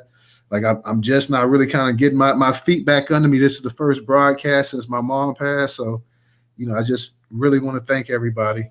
Let me go ahead and also thank you, Brother McCoo, as always, for your contribution to Cash App. Let me go ahead and kick it back to Original. And then we got you, Mr. Engage, and we got you, Volvo. But I just want to give everybody a shot. I just thank you once again, y'all. Y'all really don't know how much that meant to me. I definitely appreciate everybody up in the space and everybody in the Newstoter family and everybody just, like I say, who don't even who may come to the spaces or may not, but just felt the need to just say, hey, just hang in there, brother, and keep doing you. So I definitely appreciate that. You got it, Mr. Original. You got it, Original. All right, man. Yeah, welcome back, man. And like I said, my mother transitioned in 2019, and I'm still going through. Oh, let me call my mom and see what she said. So it's going to be a process. So like they say, you never get over it. So you're still gonna. Because I talked to a friend of mine who lost his mother. He said, "Yeah, man, I go through that same thing. You're doing stuff." And he said, "Well, let me call mom and see what she got to say about this." But welcome back. But yeah, what I want to say about this, I think a lot of this BBL, I think a lot of this because so many people, so many of us, I'll say, we are just bombarded with all this foolishness because, ever since I can remember, it was a black woman that everybody wanted to look like. When you look at Sarah Bartman, the Hottentot woman, because where I work at, this lady, she was a true Hottentot, I'm telling you. She stepped out from around that desk one day, and I just had to try to keep my composure. She had everything. She was originally from Florida, but she had everything. And some brother would just they would go into that office just to look, pretending like they needed something, but just to look. And so, and what happened is that everybody know black women come in different shape, different sizes. But I think with this bombardment of this so-called perfect body, that people are being socially engineered somehow to believe that if they get this, it's going to make them look better than what they are already. That's not the case. Because I know this friend of mine, I was in California. She worked at Disney. And so she came on one day, she said, guess what happened to me? Guess what happened to me today at work? And I'm like, what?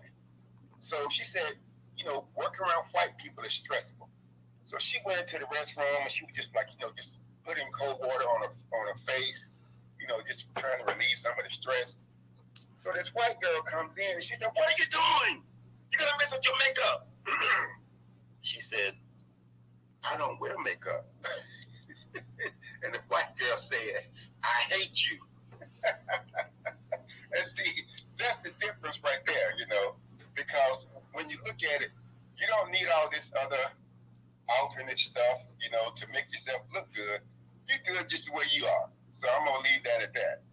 And as far as like that, you got Akon, you got Faizon, and then you got Pimp Umar. It's like everybody got something to say about us getting a check. And I'm looking at it like, and they all keep saying like, I think Umar said something about how we would spend the money.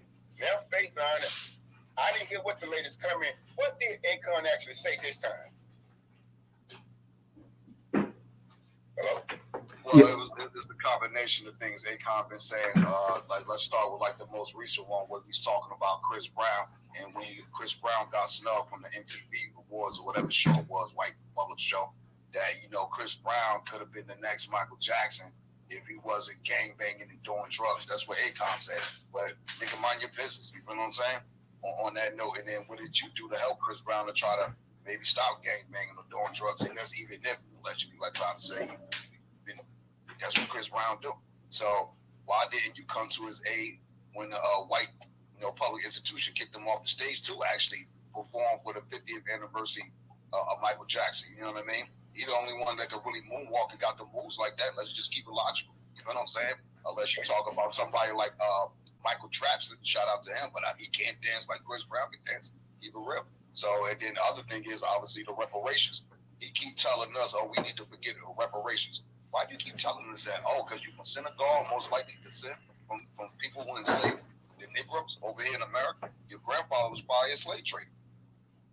More likely, yes.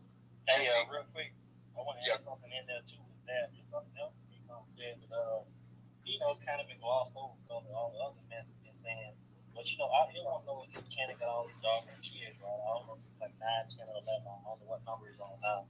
But he actually defended Nick Cannon, saying that it's only on the father to make the kids. Let me say this right. It said Akon defends Nick Cannon's football team of children by claiming the father's job is strictly to provide. We don't need to be doing all the extra stuff like going to the cycles. So yeah, he's been on some, this dumb shit like that. Oh, what did he say about the recitals? Yeah, that's some crazy stuff right there, because it's like, no, children need their father in their lives. I mean, I don't, but see, here's the issue though, and part of this has to do with these Pan-Africans, that when these people say something about us, they don't want to chastise them. And then they get an attitude when we go after them. Well, I'm not sorry. I don't say I'm sorry anymore. I just say I'm not sorry. But if they're going to come after us, we going after them. Plain, I don't want to hear about no divide and conquer. No, miss me with that propaganda. Because if they were, as they say, true African people, they wouldn't be attacking others who are considered to be African. Well, that's just the way I see it. Because especially with Umar, because we have people who are buying homes, cars, and everything else, and we're making our bills every month. So to sit up there and say we would just spend our money on if we decide to spend our money on Cadillacs, so what? It is our money. We can do with it as we please. Yeah, I'm just, and then as far as Title 42, my position is this. I think this right, which I think everybody knows, this is orchestrated, because there's no way that these people can just walk over here like this, and nobody's saying anything, and they just want, and they want to give these people like money, a place to stay, food to eat, but yet FBA brothers and sisters out on the street and don't even have food to eat or restroom to use. This is a damn shame, and they want us to go along with this. And then you look at Jim Crow Joe, who just committed $55 billion to the African continent. And when I saw that, I said, excuse me, but, we come before them, okay? We've been waiting for over 400 years. We need our check. Now, you can look at it any way you want to, but I'm not putting Africa first. No, I am not. And anybody that don't like that, that is your problem. It has nothing to do with me. But I think one of the other things we have to do also, I think we as a collective just need to band together. We can do it quietly and methodically, and we just start reviewing the paperwork of all these black entertainers. And the ones that are immigrant, we just quietly and methodically just stop supporting anything that they do. Don't watch the TV. If it's just one black immigrant in a TV show, don't watch it. If it's just one black immigrant in a movie, don't watch it. Don't pay to go see it. Or don't even watch it on bootleg. So we have power ourselves to put them in check. Because at the end of the day, they need us more than we need them. And I'll land on that. Hey, brother, really quick, I didn't even stop because you on a roll, but on top of that comment that Akon said about us not want to go to our kids' recitals and stuff, he also said that Africans are more talented and better performers than Black Americans. That's all I'm gonna add in there. Which obviously we know is true because there's no Black equivalent of Michael Jackson, Whitney Houston, etc. Exactly. Because see, here's the thing. Like when I was into Pan Africanism, you have some you have artists like what's that guy's name? He's from Senegal, Baba Mal, but I think he's married to a white woman. And then you had this other sister, her name was Angelique Kidjo. She's from like Benin. But they have never had the notoriety that Michael Jackson, Whitney Houston, Patti LaBelle, Aretha. They've not had that type of notoriety because, see, they would come to the state and then it would be like, you know how some cities have these little, I call them alternative news magazines where they tell you what's going on in the city. The one in LA was called the LA Weekly. And so we found out that Baba Mal was going to conduct a concert in downtown LA. So the community gathers together. So we need to show up just to let them know that, we are here. But yet he may have some notoriety in Europe or whatever, but they do not have the notoriety the way the FBA people who have traveled the world, because Otis Redding died in the 1960s. But his music is still played widely around the world. Now, who do they have consistently that they can say that people look at their music as a great and beautiful? Nina Simone said, black classical music. That's what she called our music, black classical music. And so, where is their classical music? See, they don't have that, and because they think we don't know who we are, I don't know what they know about themselves because the white folks running their stuff over there. You go over to Africa, you go in Ghana, you go in Nigeria, and a lot of these countries. Now, these countries are blacker than black, and the people are blacker than black. But they sitting up there, they building huge statues of white Jesus. I'm like, what kind of, and you gonna talk about black folks in America? I mean, go take, and they say, sit your punk ass down. And I'll land on that. Appreciate that, original. Appreciate that. I'm gonna get to Mr. Engaging. We got Volvo. After Mr. Engaging, I gotta let Aunt Lai get up in here. She hasn't had a chance to speak today either, so I'm gonna get to you as well, Volvo. But Mr. Engaging, go ahead and unmute your mic. Hey, what's up, man? I want to say, sorry about the news, man. Stay solid, stay strong, man. And it's not easy. I appreciate that. Thank you. Yeah. I just got the news now, so I'm just reacting to it. So I'm going to just reach out to you on that one. With that being said, the BBL craze, I look at that as another form of trans living. And what I mean by that is that it's a form of a botchery to the human body, that they're destroying the human body to reach their version of what they consider perfection. So I look at it as a form of trans living, or it's some type of trans science.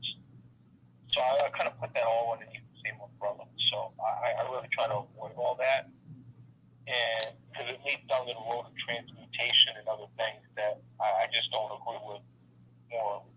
So that's just my stance in the BBL conversation. But one of the things that got my hands waved up and actually wanted to get to the conversation was about Mexico. I really think we should be pushing our government to just take over Mexico. If they keep sending our issues over here, why don't we just take over their land? That I see you, Bobo, you say no. But I really think it's something that we should be doing because, they keep coming over here, they're taking over our resources. I think we should just make it another state. Well, Get some money off. the only problem is that we be feeding a lot more poor people as well too. So and also let's not forget we took over Texas, so that basically was Mexico as well too. So I don't know if we want to extend it any further. Like we'll just be adding a whole group of a lot more poor people up into the actual slate that we already got here in America as well too. So I feel you on that people pretty much come over the border anyways. But if you want to be honest, Mexico and Texas was part of Mexico, and we ended up taking Texas. So we pretty much already did that. And you can also argue about parts of California was part of Mexico as well too. We ended up taking that as well too. So I don't know if we want to take any more from Mexico, to be honest. Just real quick though, but here's the thing about that though, Tyler. We didn't take it by force. You feel what I'm saying?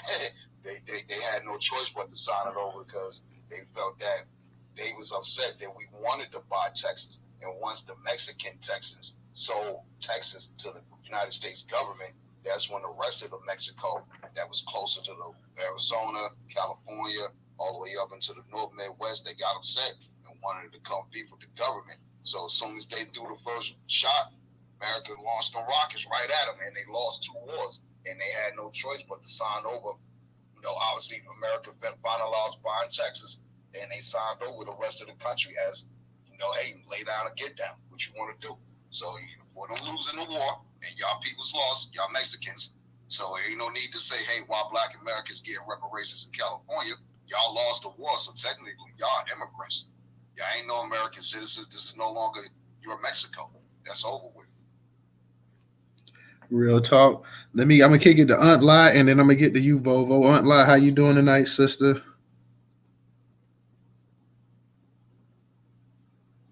How y'all doing?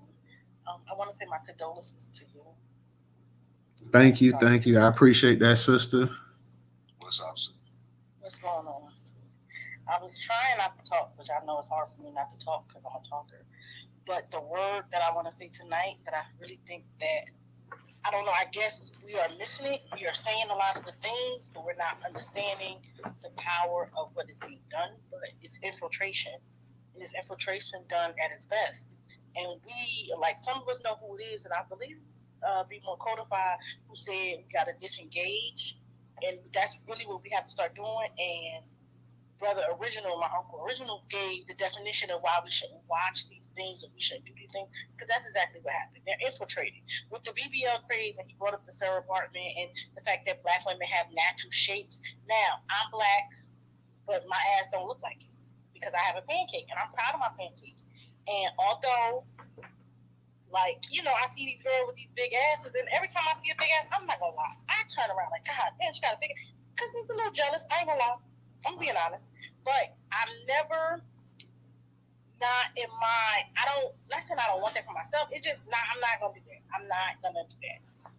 Now, my doctor even advised me, medically speaking, I should have a breast reduction because God has blessed my front, but not my back. But because of the fact that even the cutting themselves and God created me the way He wanted me to be, I don't even want to do that to myself. And I do think, like he was saying with the clown makeup that had me hollering, I do believe it's some type of mental, I don't know, like the picture with me and brother Be More Codified, I don't wear makeup. I don't wear makeup for a lot of different reasons, but it's just like, you're going to get me how you get, like, I don't do none of that fake. I don't wear beautiful to be, girl. Thank you. But I was like, oh my God, I'm so busted. Oh my God, I look at me. I don't wear makeup. Well, you said that. She look good. That's my girl. She look good. When I seen I couldn't do nothing for her, she look good as all the what, man? Fuck all that. Thank you. I try. I don't even do that. Get blood pressure on the phone. Get blood pressure on it. But I just feel like society, because even with my daughter, okay, my daughter is 11, so I'm taking her and she gets her natural hair done.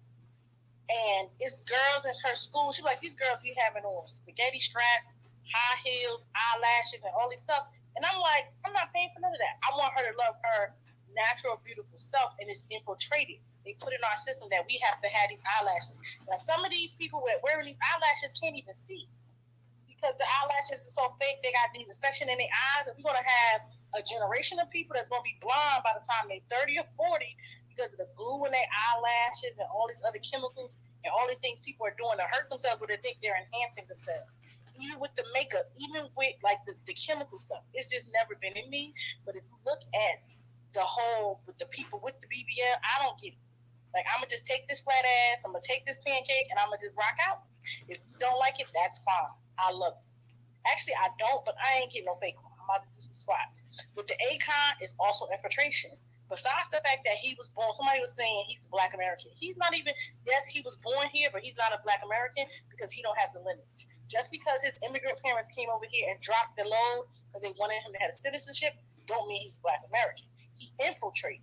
The same thing with Faizon. They infiltrate, and they did that with the hip hop culture, and they've been doing that for a long, long time. That's how they've been taking over our stuff. That's why I'm glad nowadays we are delineating and we're saying what stuff is, but we have to remember when these infiltrators come, because they come in all shapes and sizes where we get confused. And they know what they're doing by putting all the the British actors in all the movies. Aretha Franklin said she wanted Jennifer Hudson to do her movie. They did the policy, they did everything for the Aretha Franklin movie. Black Americans knew that, but then they had to go get one of them bitches to do. And I feel so disrespected by that. And they let the white people do the series of Aretha Franklin on TV first before they have released her movie. And what we have to understand is when they start doing that, don't support it. I didn't support the Hulu version of that, because it was disrespectful to the queen, because she already gave what she wanted. But because they're the powers that be and they own everything, they do that to us on purpose. We just have to start getting wise with it. Because some of us have that mentality, oh, well, they Black, we got to support Black actors. And what they do is they take that and they run with it. So we have to be very, very, very, very careful, because infiltration is real and it's done in the radio. Back in the day, we had Queen Latifah, we had Black Power music. Once they start taking over and the Jewish people, and now this killer and all this other drill stuff, it's not ours. But you have some people so confused that they'll say, oh, well, Kanye is our brother. He look like us, but he don't give a F about us. He's been infiltrated. And once somebody is infiltrated, or wants a service, or wants a product, or wants a thing, even with this beauty craze, we have to start seeing things for what it is. And like he said with the immigrants, as far as the outside the Home Depot, they even did that to the schools. Back in the day when you graduated high school, you would be a licensed plumber. You could use your hands. Like, I'm gonna give a shout out to the crackheads from the 80s and 90s, because if a Black person couldn't afford to get a real a plumber or something, my crackhead uncle would give him a shout out. He used to did my floors, he painted my house. They used to be able to do everything, because back in the day you had to use your hands. But the government knew this, so they took all those things out of the school. So now, in order to do it, you got to be in the union. But they just made it racial. Now to get in the union, you can't even get in the union, especially if you're Black. They do all those things to keep Black Americans out, and they've been doing it for years with the education system, the police, all these systems. They're doing the same thing to us. They're not doing anything new than what they've already done. The only thing is that we're now just getting up on it. Wait a minute. Oh, what is this? They're infiltrating, and we have to act accordingly. Because what I'm going to say about Twitter, especially with everything that's going on in my case, that I have a Black American family that I need the support, and I thank you guys, and I appreciate the support from it. But it's so many out here doing so many positive things, and so many people supporting, but we don't own any media. Infiltrated. Remember, they brought all the radio, they brought all the media, they brought Black Entertainment TV, they brought all the radio stations. So now something happens in Black America, we don't know about it. We don't really know what's going on. About the lady who took her house, everybody's saying, well, how can we find the help, or how can we do that? Because we know when we get together as a people, it'll be on like popcorn. But they have infiltrated all of these different areas, and it leaves us scattered. And I just like the fact that one thing I do like about social media is the fact that it allows us to get together and be positive, even though I do hate the fighting amongst us. But it's important to understand that it's infiltrated. So when we realize something is infiltrated, we should disengage, because it's not necessarily saying, okay, this is bad. We have to, what are we going to do about it? We know what it is. It's infiltration. What are we going to do about it? And I'll let my point. Thank you. And real quick, let me give a shout out to my girl Rena as well too, for her contribution on Cash App. I definitely appreciate that. Rena, anybody else that would like to support Newstoter, it's $Newstoter. It's $Newstoter. We also have the PayPal and the Venmo in the actual jumbotron. If you don't have a Cash App, so that is $Newstoter. Let's go ahead and kick it. I know we Mr. Engagement. I'm gonna get back to you. Let me go ahead and get the Volvo. I know he was waiting, and then we got Brother McCool, and then we'll get back to you, Mr. Engagement. Oh yeah, I just want to touch on the Title 42 thing. Man, we need something more stronger than that. Like, if you think about it, it's just a bad idea, the shit that's going on at the border. America got a lot of enemies. There's a lot of people that want to get over that border. I'm surprised that one of them terrorist motherfuckers ain't come over the border yet. Like, like some people just look at those terrorist motherfuckers as just like some dummies that just crash dummies that just set off a suicide vest. No, them dudes smart. Them dudes that flew that plane into that into them buildings, them was no dummies. Dummies don't know how to fly a plane.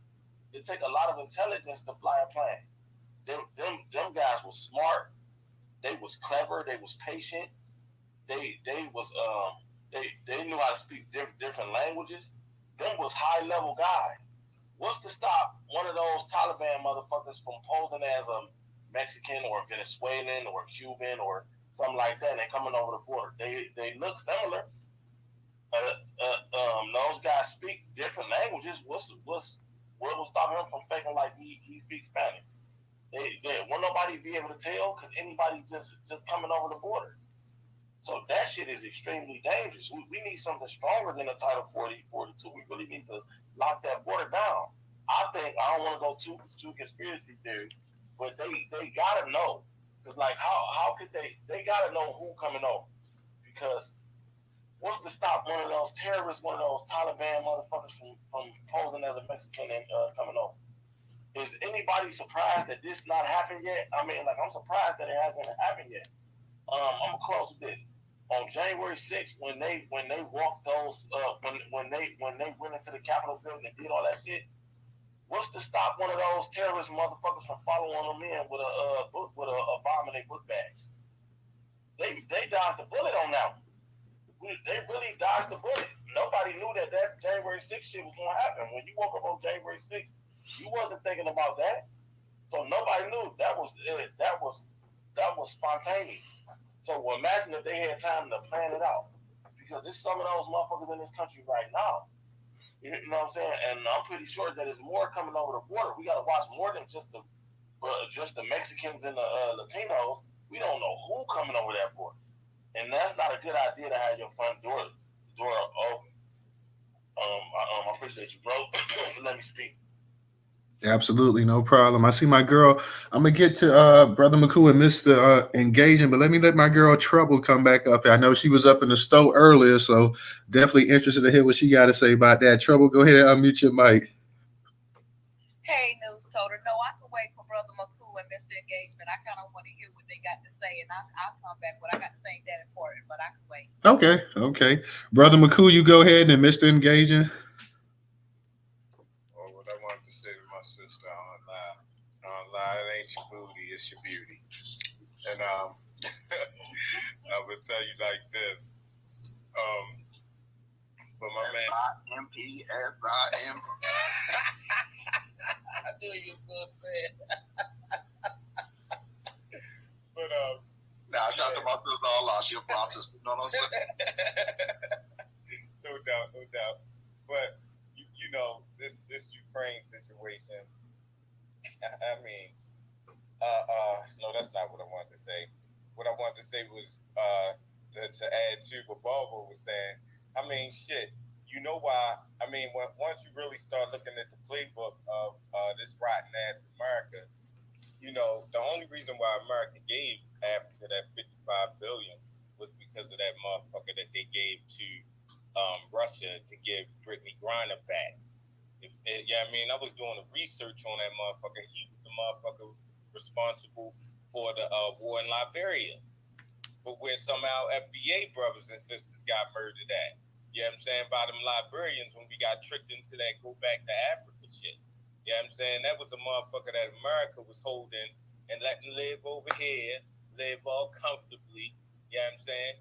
And he was wanted by Russia too. You know what I'm saying? So he traded him to Russia come to find out, Africa looking at America like, oh, so hold up, y'all done had this motherfucker the whole time. So what Wabo was saying, Wabo, yeah, that shit been happening already. You know what I'm saying? America been hiding all them motherfucking terrorists over here. They've been getting paid under the table to hide all them motherfuckers over here. And it's just coming out the woodwork. Just like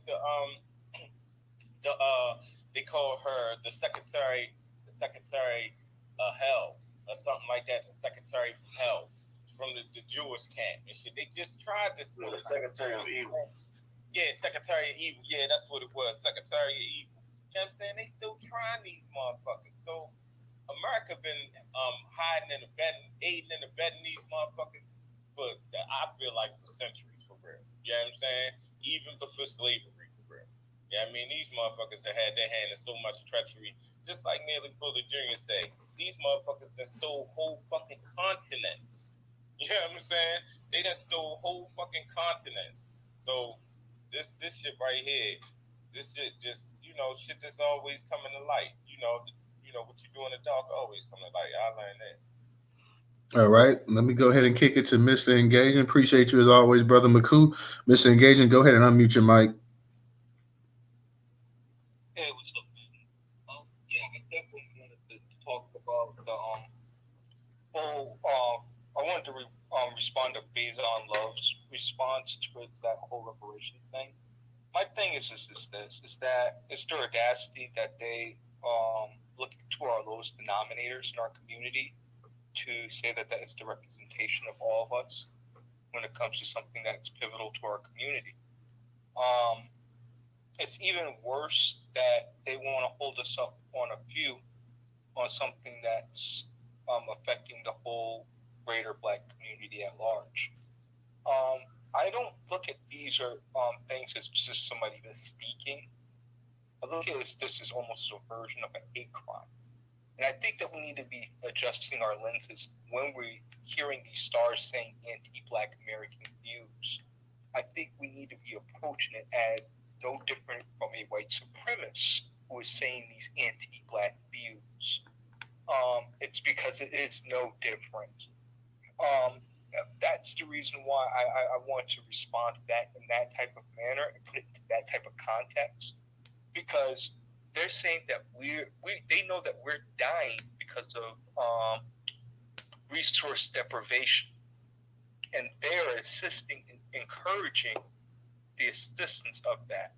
I think that man should be beyond canceled, and I'm just going to leave it like that. He should be beyond canceled. Like, he should never be brought up at our barbecue picnics. None of that nonsense. That's just, I think that that should be the standard. And I really do agree with that brother when he said we do need to detach. I 10 toes agree with that. And that was a very, very, very fair assessment. All right, brother. I appreciate it. Let's go ahead and kick it to Trouble. Trouble, go ahead and unmute your mic, sister. Okay. Thanks for letting me back up on the stage. Shout out to everybody that's just coming back in the group and is always or has already been here. So, on the BBL phrase, I don't have a whole lot to say to that. I think it's sad. I think a lot of us have gotten, a lot of women have gotten caught up in the social media hype of standards of beauty. There's been so many different standards of beauty at over time. I remember when it was beautiful to be anorexic than a mug. You know, when every time you turned and you looked inside of a newspaper on a show, they had some anorexic looking white girl, and so everybody was striving to do that. When it was cool to wrap your stomach with saran wrap so that you could get that Coca-Cola bottle shape. You know, and so with social media, with Instagram, with all of these models that's showing up, a lot of women want to look like that. Black women, we've always had a certain amount of, pizzazz about us, whether we had a big ass, big titties, or just a big ass and no titties, or some titty and a little booty, or a little bit of this and a little handful of that. You know, and if we didn't have all of that, we still had an inner beauty that exuded all of that. But we didn't need that, So, and there was somebody that was going to want that because, At the end of the night, you know what I'm saying, when you turn the lights out, you're doing something different with something different. So, that's what that thing can do. So, We's all black when the lights out. We's all black. Quit playing. It's still gonna bounce in the right spot. So, I think a lot of sisters got caught up in that, and I don't want to blame our brothers. That's never my intention.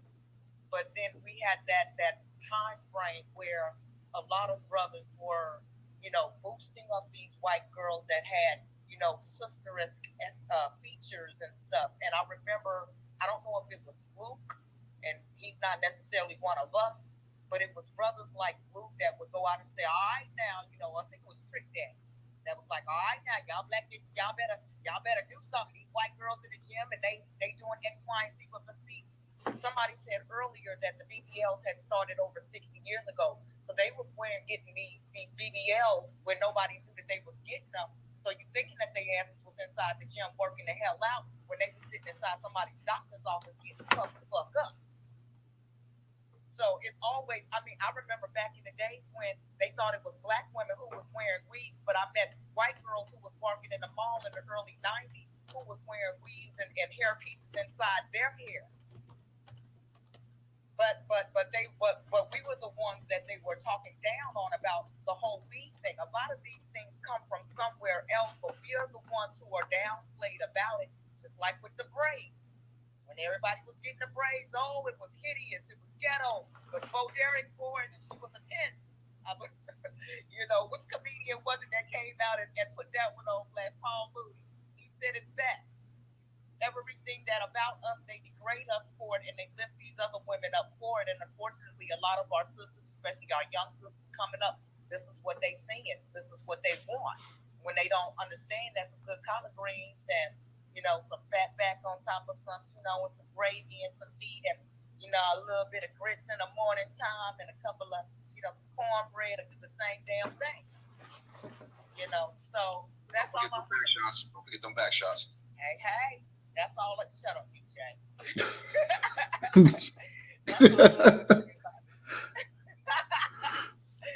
can't stand you.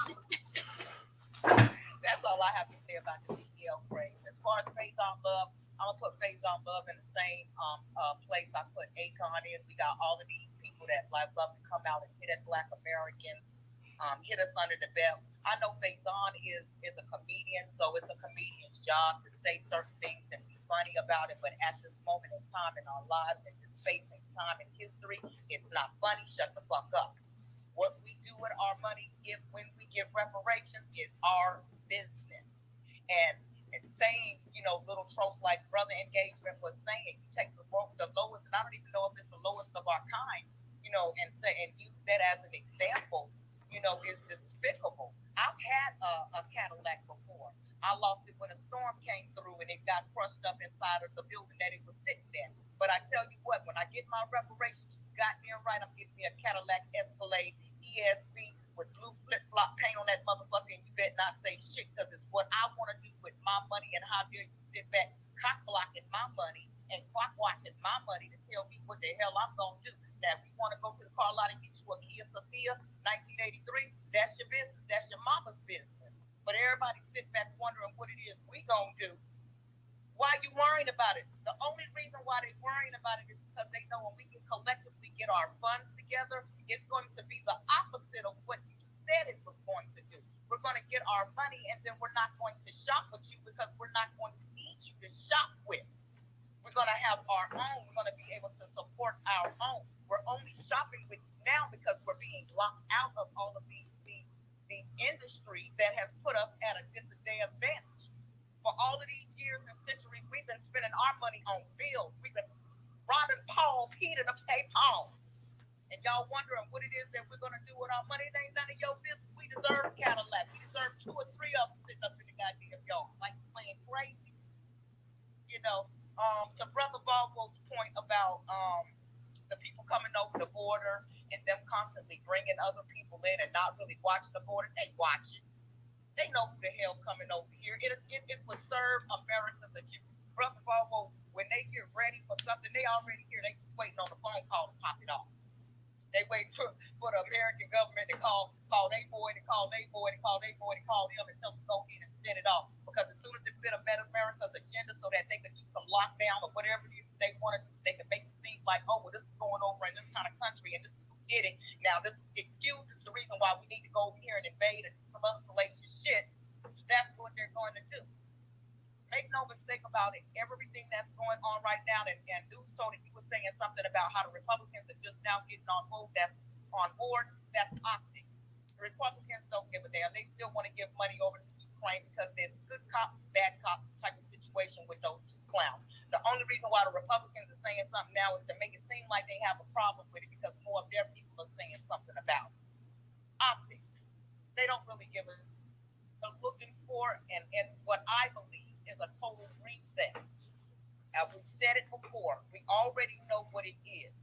We that's been here forever is looking for the pay and the benefits that we deserve to work these jobs the way they want them to be worked.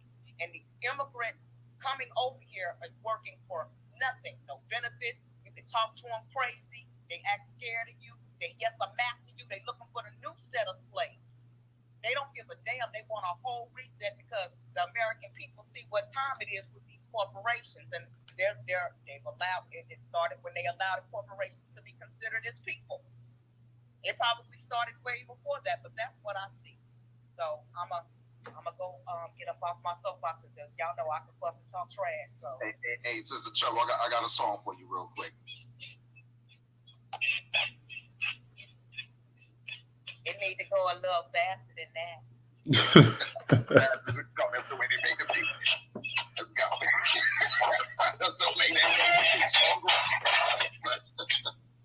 Yeah, real talk, Trouble. You were definitely going in, and like I said, I can't really disagree with anything you were saying on that. I was glad to hear you touch up on the BBLs and stuff like that. And like I say, for our sisters out there, you are the actual prototype of actual fineness, sexiness, all of that stuff. Your beauty's always what's been compared to everybody else. So all these people are really doing it, just going ahead, taking what they consider the standard, the typical black woman body, and just trying to use it before. Because if you look at back in the 90s and stuff like that, Hooters was one of the most popular places, and Hooters had nothing but white girls in there with humongous breasts and no behinds on them. All of a sudden, these white boys say, we don't want Hooters no more. We want what we see on TV. We want to see the girls with the big behinds.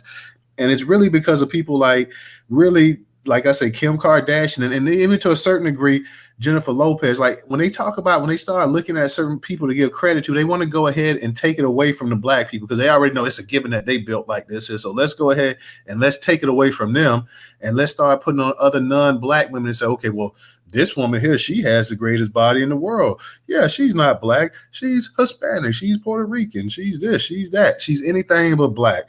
Because there were a ton of women. We've been having sisters on TV with behinds from Jane Kennedy to Janet Jackson to Thelma from Good Times to Pam from Martin and Gina from Martin, if we really want to go there. So Brandy, the singer, yeah, Ray J, older sister. So we really don't even need to go there.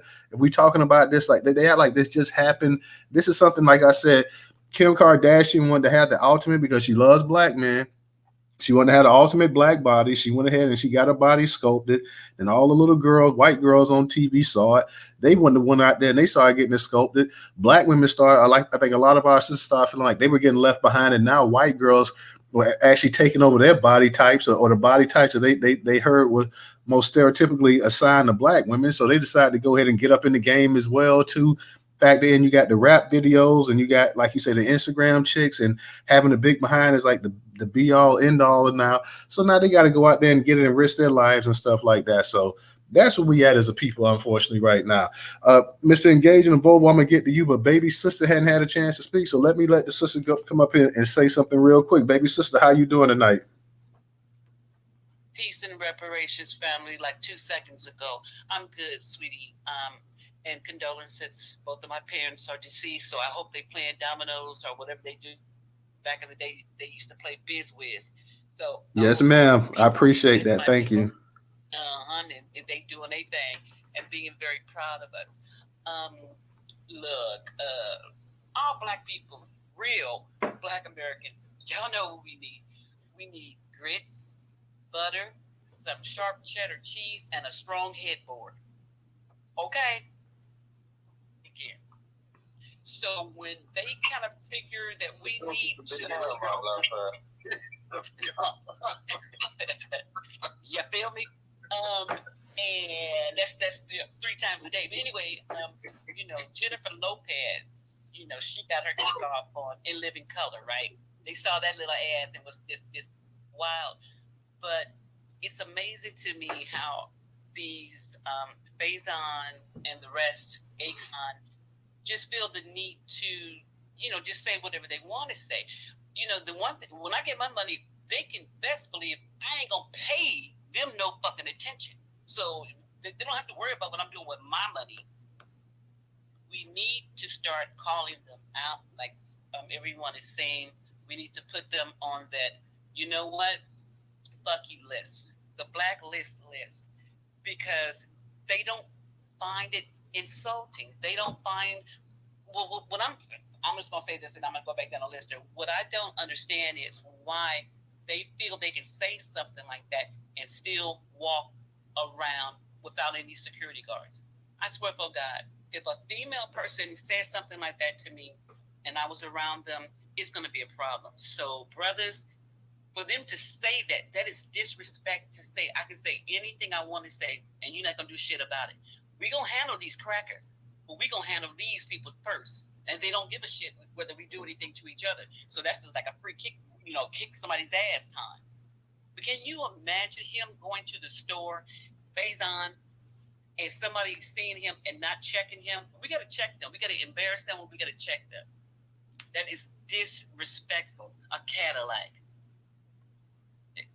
They just getting buck wild. They really are. And so, and lastly, I don't even know what Akon is famous for. And I land my plane. Can somebody tell me what is he famous for? He's famous for singing and singing black music in this country. That's what he's famous for. Like being in the actual hip hop world and R&B world that Black Americans created.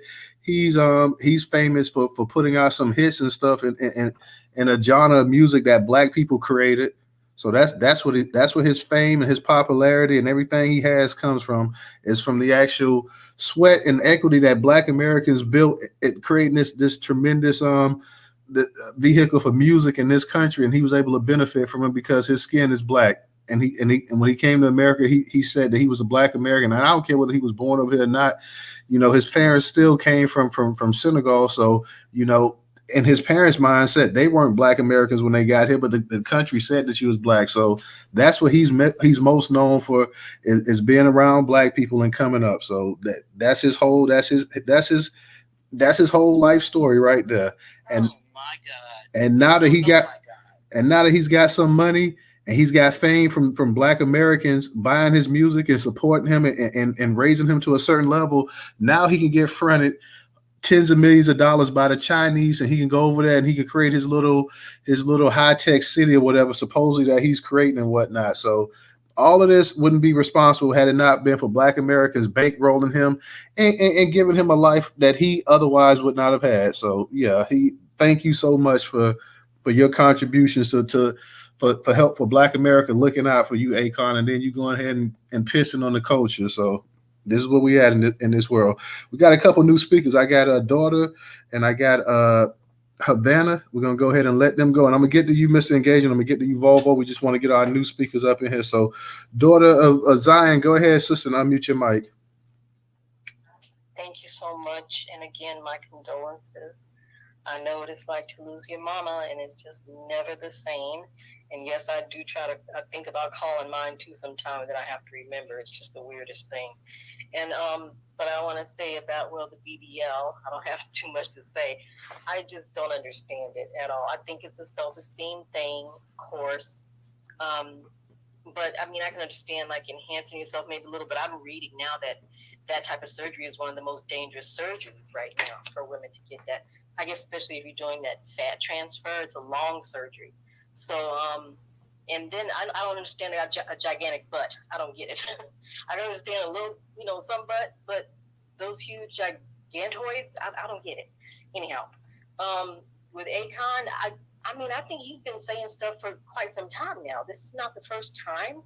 I don't think so. I thought we were already on to that because I was not surprised because he's been on this for like a few years since after he was making songs. But not surprised. But also what the sister was saying just before me, I have to agree that the the boldness is beyond my reasoning because for them to actually say stuff like that, him and some others, you would think that before they say it, that they would stop. But the point is that they're not afraid to say it. And I feel the way I feel is that they should be scared to say it. We're just too nice. I mean, I feel like the sister before. I'm like the women. No, they don't have a problem with me if we come up. We come face to face. They need to know that it's a problem and that will be a problem to say something like that out of their mouths. The boldness is too much. I think they're just jumping on this whole you know, train right now that everybody else is jumping on to bash, ADOS and FBAs and Freedmen's, whatever you call yourself. It's just a thing right now. And they already felt that way before, but they're feeling the boldness to say it right now. But they should be afraid to say it. And we're just too nice. We got time's up. We have to put ourselves first, and we just way too nice. We've been way too accommodating. And our forefathers, they did what they did, and we're here now, in this current situation. But things got to change because it can't continue like this. This disrespect cannot continue. And I guess with Title 42, I mean, in California, I don't know if you guys are just seeing some of the things that we've been seeing for decades in California. I think it's just spreading around the country now because California's been lost and been gone. And Ukraine, hey, they got the money, so there's no excuse why we don't have reparations. There's no excuse about the money. America's a money printing machine. They just need to print ours. And I'll land my plane. And I agree with you. Not only are they trying to get his money to Ukraine, they just went ahead and earmarked 55 billion for Africa. So we know you got the cash. You're not that cash strapped that you be lying about. So you got the money. You just have a particular group of people that you would rather see the planet blow up than actually try to give them that money. You would rather anything asteroid hitting this planet and destroying it than actually giving black people their actual money. Like, it's ridiculous. Let's go ahead and kick it to Havana. Havana, go ahead and unmute your mic.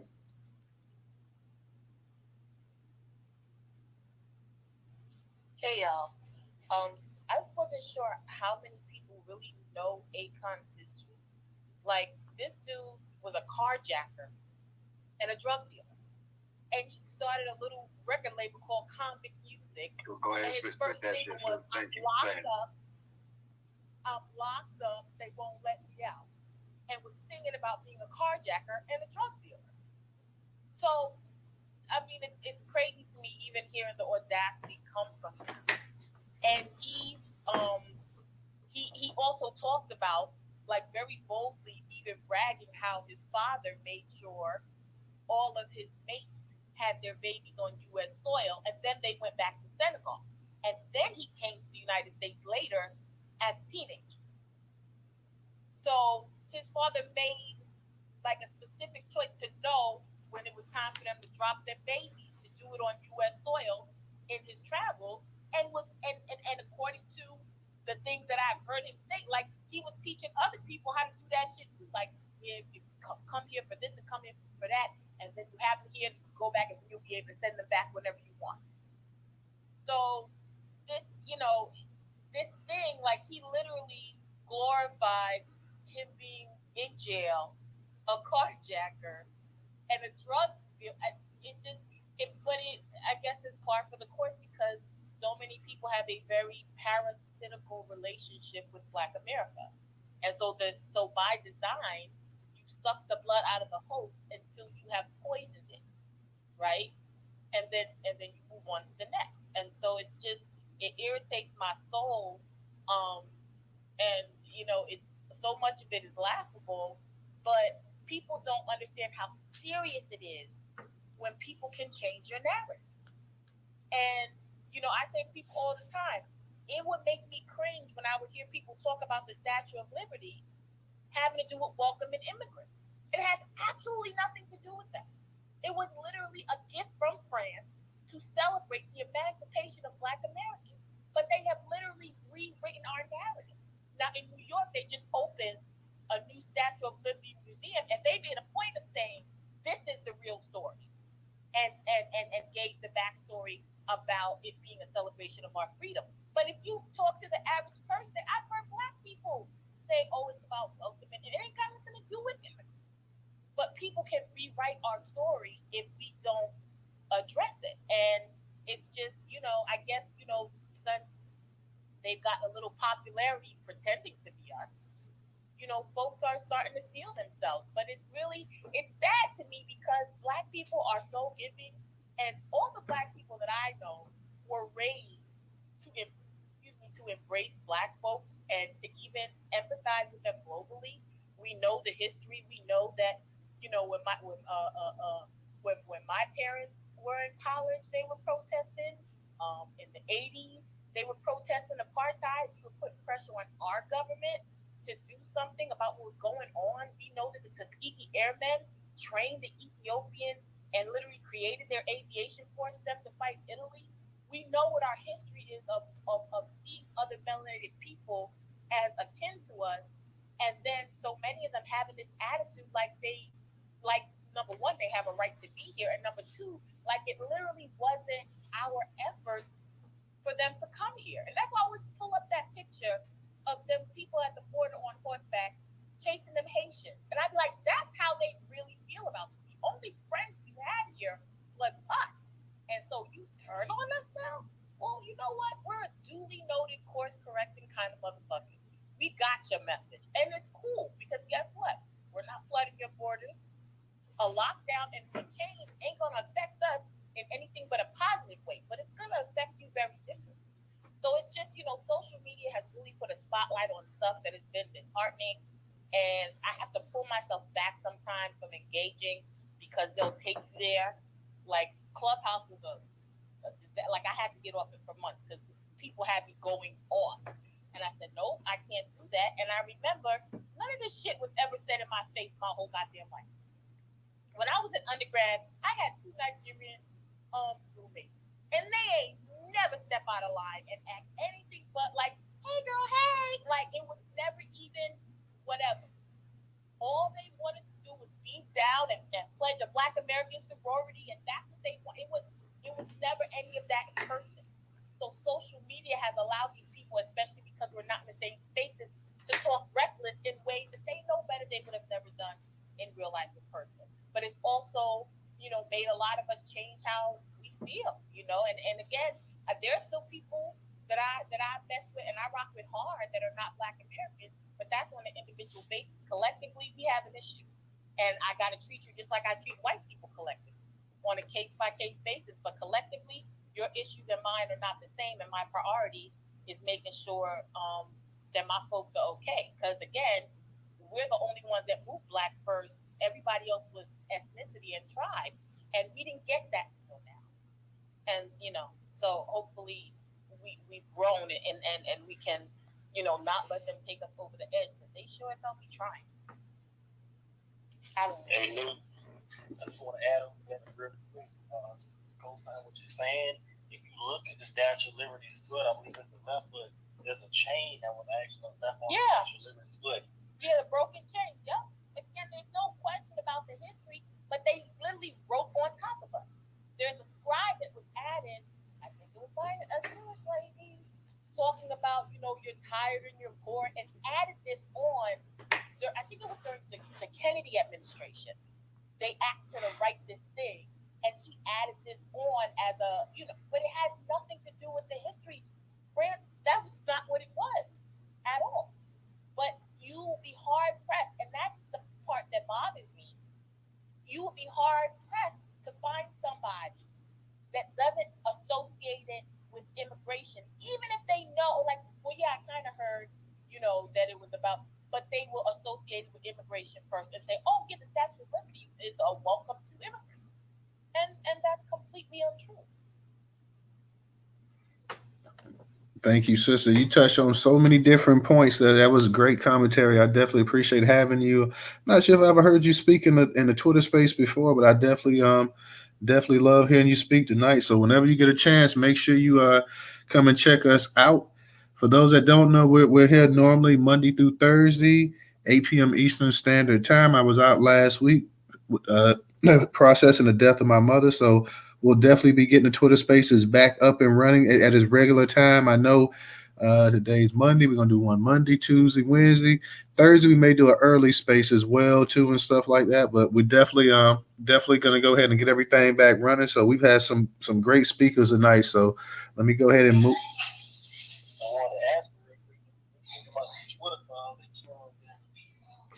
I couldn't hear what you said, Ray.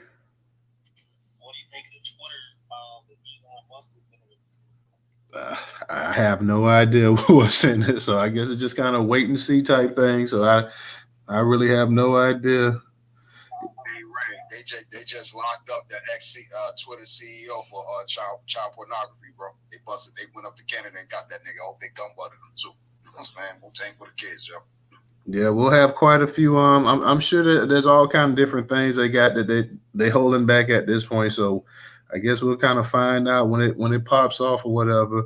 Let me go ahead and let me get Mr. Engage in. Hey, see if you can bring baby sister. I'll try baby sister. I don't know what's going on, mom. Maybe your phone you might have to drop down. I think I invited her to speak, but yeah, it's something I'm trying to invite her to speak, but nothing's happening. Hey, I'm gonna drop. Remove me from the calls. I'm gonna drop down all of them on my phone real quick. All right. So let me go ahead and let me get. What's up, partner? What's going on? Who's speaking? I'm sorry. That would be baby sister. Okay, baby sister, you was able to get her. Okay, so we're able to get you back up. Okay, let me go ahead real quick, and I'm gonna kick it to I know we got Mr. Engaging and Volvo want to speak. We're gonna get to you, True, as well too. I think True. Okay, is that Shantae or Shantae? We go ahead, Shantae, go ahead and speak real quick. Let me get you up in here.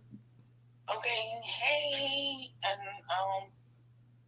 sorry that your mommy passed away, but you know she's still with us. Thank you, I appreciate that, sister. I didn't know that happened to you, so I do apologize for that. I love you. I definitely got to say that. I appreciate that. Thank you. Love you too, sister. Always. Wait, it was a young lady that was up here, and she was saying something that actually kind of spoke to my spirit. When she was, I don't know what was her name, so I'm going to just flow from what she said. What she said made a lot of sense to me. Far as I don't like when other people from different nationalities, and if you're from a different nationality, forgive me for if you think I'm being disrespectful, but I'm going to speak my piece on this. I don't like when y'all come up over here talking about some y'all speak no English. I don't care if y'all come from like a different Caribbean sector and y'all don't want to fuck with us. Like, we don't fuck with them. We always get that when they come from different people. Like, y'all everything, but y'all just don't fuck with us. And then when y'all have like a conversation with us, finally acting like y'all trying to hide some dirt up under the rug, like you sweep shit up under the rug, not knowing that we already knew y'all fucking business. It's like y'all try to keep a secret that can't be held on. So by me saying that is when people were like, oh, we don't fuck with the Black Americans, I'm gonna leave that alone. That's a sickening ass story. It's the same shit that you reflect on top of us to say, y'all go through the same shit. They say, we don't have discrimination where we come from, which is a lie.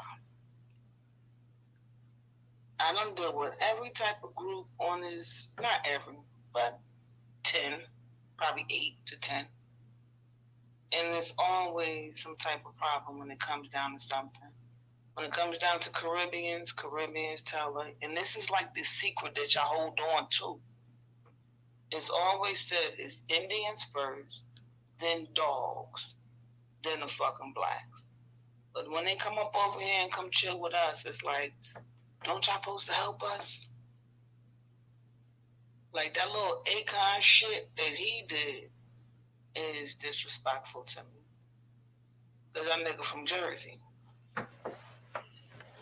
And then after he done got his little step ahead to the game, and it's like everybody just come for us and they shit on us every fucking moment that they could fucking shine.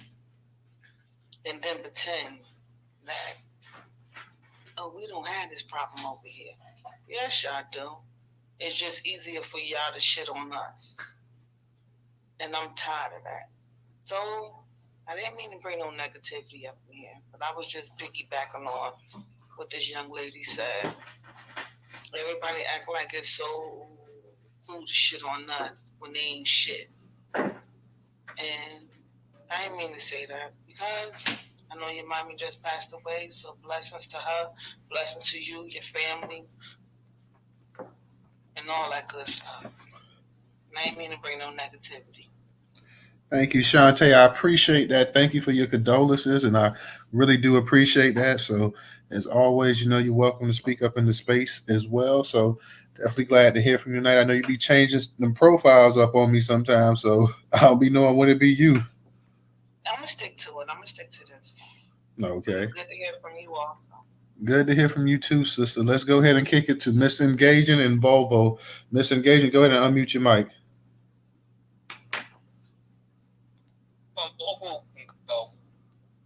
Okay, Volvo, you go ahead and unmute your mic. Yeah, I just want to say this though too, right? There's nothing that we can do about a Faizon Love or Busta Rhymes or Akon and none of that. Those type of people gonna always pop up. There's always gonna be somebody that's jealous of what you're doing, and there's always gonna be an ungrateful motherfucker. What I hope for us that we don't bring this bullshit into 2023. 2023. That's like weird for me to even say that. All that like complaining about these people and all that shit. Man, we need to leave that shit alone. Like somebody said, we need to disengage. I totally agree with them on that. We understand who these people are. We understand what they're about.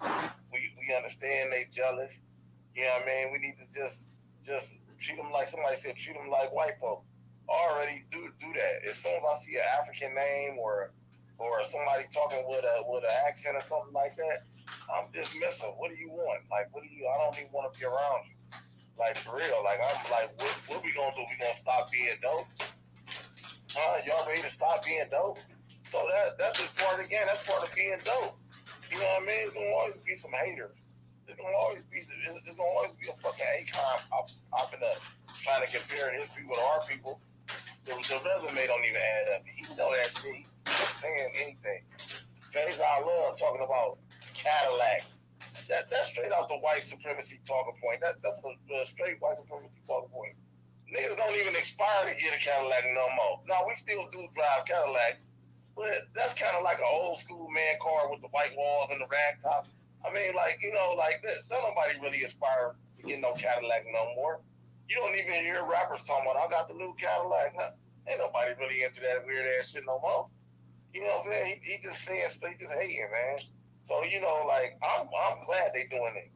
I'm going to be totally honest with you. I'd like to know who people is. I like when they show their true self. You know what I'm saying? I wish everybody would do. I wish everybody would walk around with a shirt on, just say I'm a thief, or I'm a liar, or I'm a whatever I am. You know what I mean? So I like when people tell the truth. All we gotta do is just sit back, and they're gonna tell us everything we need to know. Let's not bring this into 2023. You know what I'm saying? Let's start moving another way of we know what you is, and we accept you for that, and we gonna move accordingly. Appreciate you, bro. Let me speak. I gotta drop down. All right, no problem. Miss Engaging gonna be our last speaker for the night. So Miss Engaging, go ahead and unmute your mic. I would like to say thank you for allowing me to speak. I wanted to touch upon something. Let me check out my notes. One of the people said something about saying that they're not checking the borders or whatever. I'll have to beg to differ. They are always going to be checking the borders. For example, would be the Howie cell phone situation where they arrested the CEO. for espionage charges or something of that nature. So they're always going to be monitoring the border. So that's something that I think that we need to be investing in doing that ourselves, getting that information firsthand, and actually creating our own agencies. So I think we need to do things within our own interests.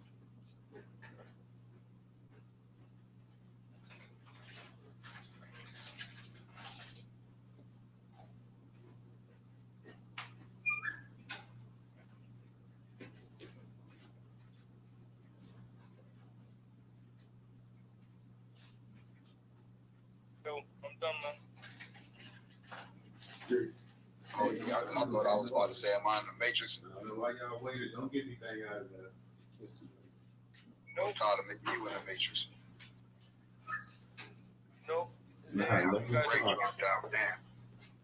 Hey, somebody was what happened? Because I had just walked away for a second. No, I thought I was in the Matrix and I see Ray dropped out, but he back up here, I think. Okay. Tammy, I'm gonna go ahead and let you get something in real quick, and then we're gonna get ready to close the space out. Yeah, like I said, I don't before you Sister Tammy go or whatever. I don't even know if I didn't even hear what you said, Mr. Engage. I think my phone like phased out for like a second, bro.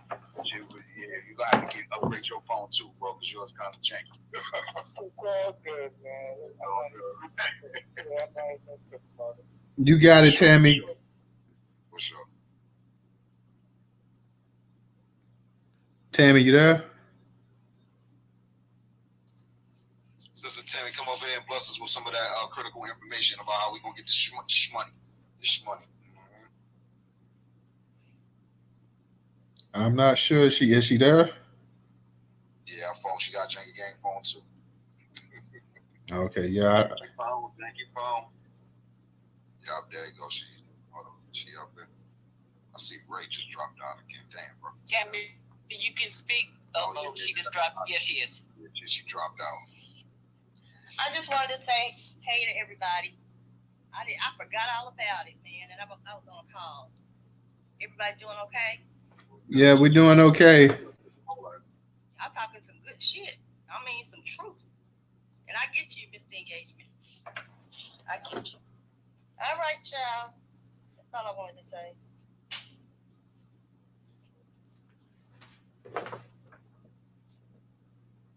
You got something you want to add, Tammy? Huh? You had something else you wanted to add, or that was it?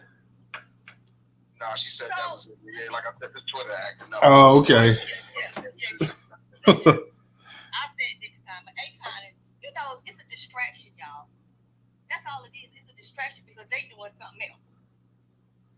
That's how they get us every time. They got us focused on Black history in schools, and they are signing bills that further oppress us. They passed that $1.7 trillion money. It's nothing in there for Black people. Not one thing. If you find it, let me know. We gotta have our voice heard. And I know why we don't come up speaking, but shoot, I'm gonna have mine heard. All right. They motivated. Distractions. Anytime it's a distraction. And that whole Congress needs to go. We ain't got nobody up there speaking for us, caring for us. That whole Black Caucus, everybody. So we need to start over. Okay, I'm really done. Okay. I'm going to let Baby Sister be the absolute last speaker for the night.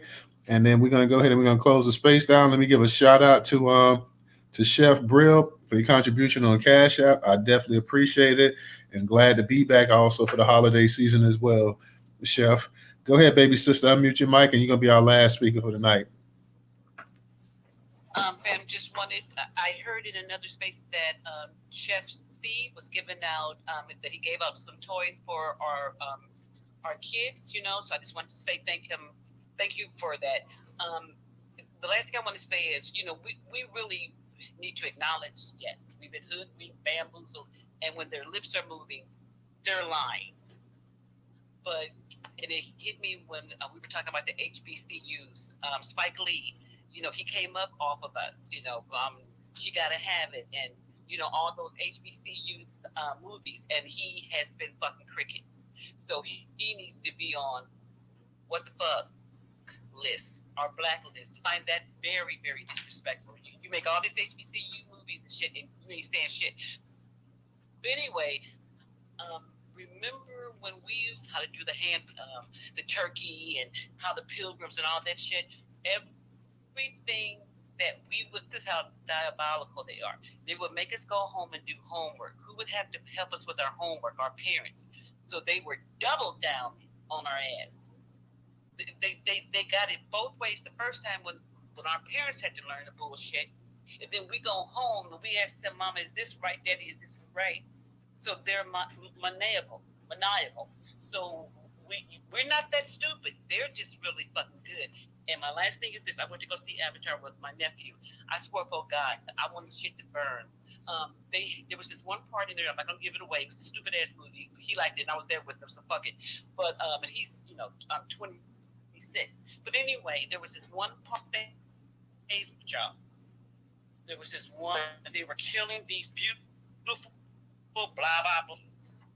This white man said, "Yes, they're and they're smart. They're super intelligent.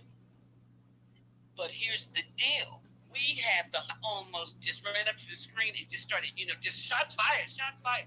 It was so apropos for them to say that smart, built, intelligent. But here's the difference: they had the harpoon. We need the fucking harpoon. We need the harpoon because they know what we are." And I'll end my plan with that. I love y'all. Just one more thing. What Tennessee is dealing with, one of the representatives asked Tennessee State University's president, are we diverse enough? I mean, is there a point where we get too diverse? I got some of my people saying that they scared to go to different places, different schools. You bold enough to say some shit like that, y'all. We need all hands on deck, and we need to watch our back, because every move they make, and I don't care who it is, if they white, they included. We need to watch our back. They ready. All right. Are we diverse enough? All right, real talk. That's going to be it for the speakers for the night. Let's go ahead and Ray, DJ, you guys got something you want to add on before we go ahead and close the space out tonight?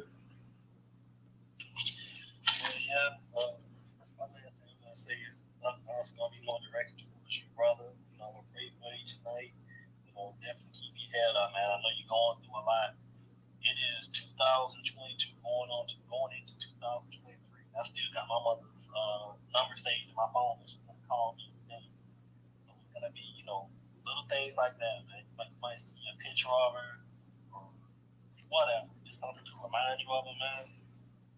That's gonna be the hardest part when we get through this first year, 2 years. I at least speak for myself. That was hard for me. What was hardest for me is seeing little things just, reminding me of her. But just know, man, it's obviously you never forget your mother, but as time goes on, you learn to kind of live with it. So, I just pray for you to have just peace of mind going forward, man. Hope your mental state, nice and tight, man, so you can keep doing these spaces, man. Because like you said in the beginning, man, she wanted you to do this, man. So I want you to make her proud. I definitely appreciate that, Ray. And like you say, each day I'll just, it'll never get easier, but you'll be able to live with it more and more. At this point right now, like you say, it definitely is definitely on my mind quite a bit. But, coming up into space and stuff like that, I definitely appreciate it tonight because I was able to go ahead and focus on some other things as well, too. So, it's always good to have that going on as well, too. But I definitely appreciate it, man. Like I said, I definitely appreciate everybody that's been reaching out. And I know you've been reaching out throughout the process, you and DJ. So I definitely appreciate that. DJ, go ahead. I'll go ahead and let you get something in there as well, too. Hey, just we agree, right. So I feel the same way. Basically just keep those memories of all the good times and even the bad, because that's what's really gonna keep a smile on your face, and that's what's gonna keep our spirit right here, and always protecting you and your kids and everybody else in the family. So I lost my mother when I was 12, when I lost my father before I was even born. So most of my life, bro. So I understand what it is 100% what you're going through now and what most will go through. So it's just like we have to have that understanding that we're going to go through it too. So, just prepare in that way, you know what I'm saying? Not on wood, not wishing anything on anyone, but, this is it's all about the legacy you leave behind. So, that's what I'm working on in my life. And I want everybody to work on the same thing too, because look what the legacy Mama Tata left behind, like a motherfucking jeans. You know what I'm saying? Straight up. You know what I'm saying? So, we building up our shit so that way we can leave our legacy behind to our kids in the future. This is why I always say, let's be empathetic to one another when we on these spaces, because 50 years, 100 years from now, when they crack open that vault and they listening to these spaces or whatever, they be like, damn, yo, those were some real ass black people right there. And I'll yield there. But just to speak on everything, the BBL thing, black women, y'all don't need that. Don't let them other Mickey Vickies get it. But y'all don't want to listen to us men, so Kevin Samuels was right. Akon, you's a bitch ass nigga. You already know what it is. Like, you over here talking wrong on us, and knowing damn well you was living over here in Jersey. You know what I'm saying? The hood. So why wasn't his ass deported the moment he got free? You feel what I'm saying? That's my whole argument. So, we got to start doing these things to start helping out our part of the country, as far as like, hey, look, man, we speak up about everything else, man. This immigration and all that togetherness, the black and brown, that shit is dead. Paid time, y'all. Pan-Africanism is dead. Paid. Remember that. And shout out to Sister Mouthy Megan. Y'all want to go over to her screw tube, and she got some fire over there. Real talk. And Faizon love, you's a fat bastard. I know I'm fat, but you're just a fat, ugly bastard, so you already know I'm sexy.